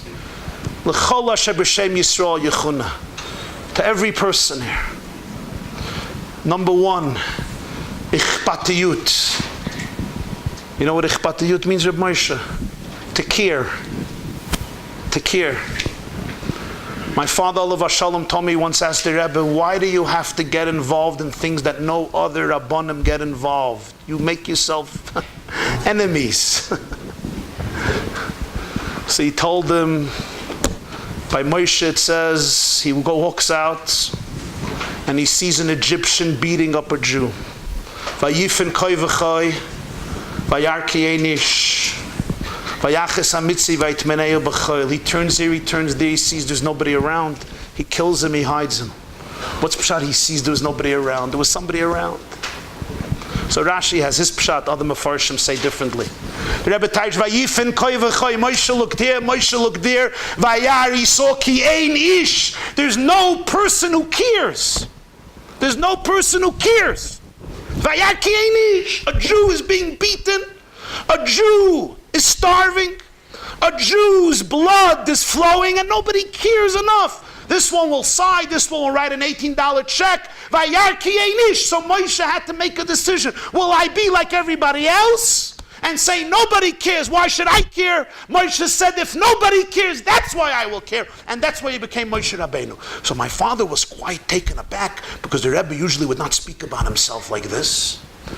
So the Rebbe says, und das hab ich gelernt von Schwer. And this is how my father-in-law was. So we have to learn from him. Everything by him was the Schwer, everything was the Schwer. Tekir. And number 2, to be able always to remember the koyach hapoyel benifel, to spalten hayam. Today we have the same 4 attitudes. What's our destiny? Are we going to resign? There's people who come every morning to shul and tell us how horrible the matzav is. Shidduchim, yeshivas, teenagers, disorganization, drugs, problems here, problems there, Eretz Yisrael, the frum world, everyone, there's enough crises. So what do? So this one says, Nipalayam, you just resign, you go into your own world.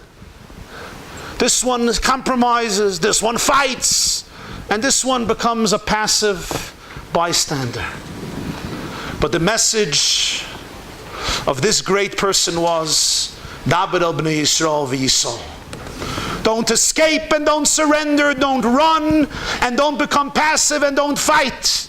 You have a mission, a shliach from the Boirei Olam to change the world, and if you have to split a sea, you could split a sea. You see a mountain, go!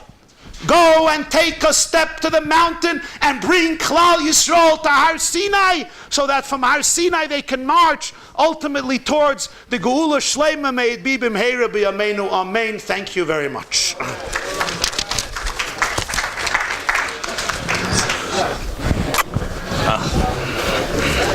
Gentlemen, we're going to take a 5 minute I saw break. the Shufa of the Rebbe. Now I understand what that means. Thank you.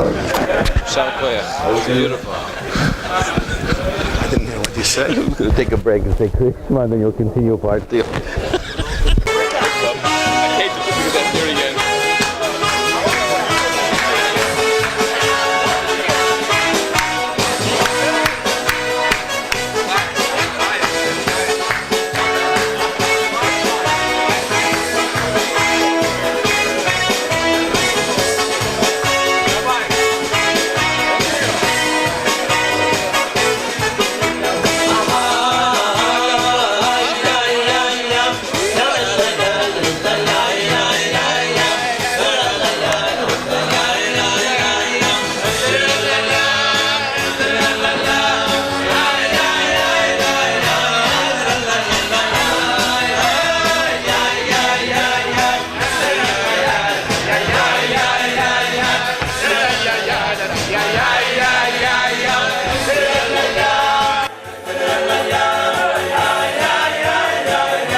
Oh,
Hey!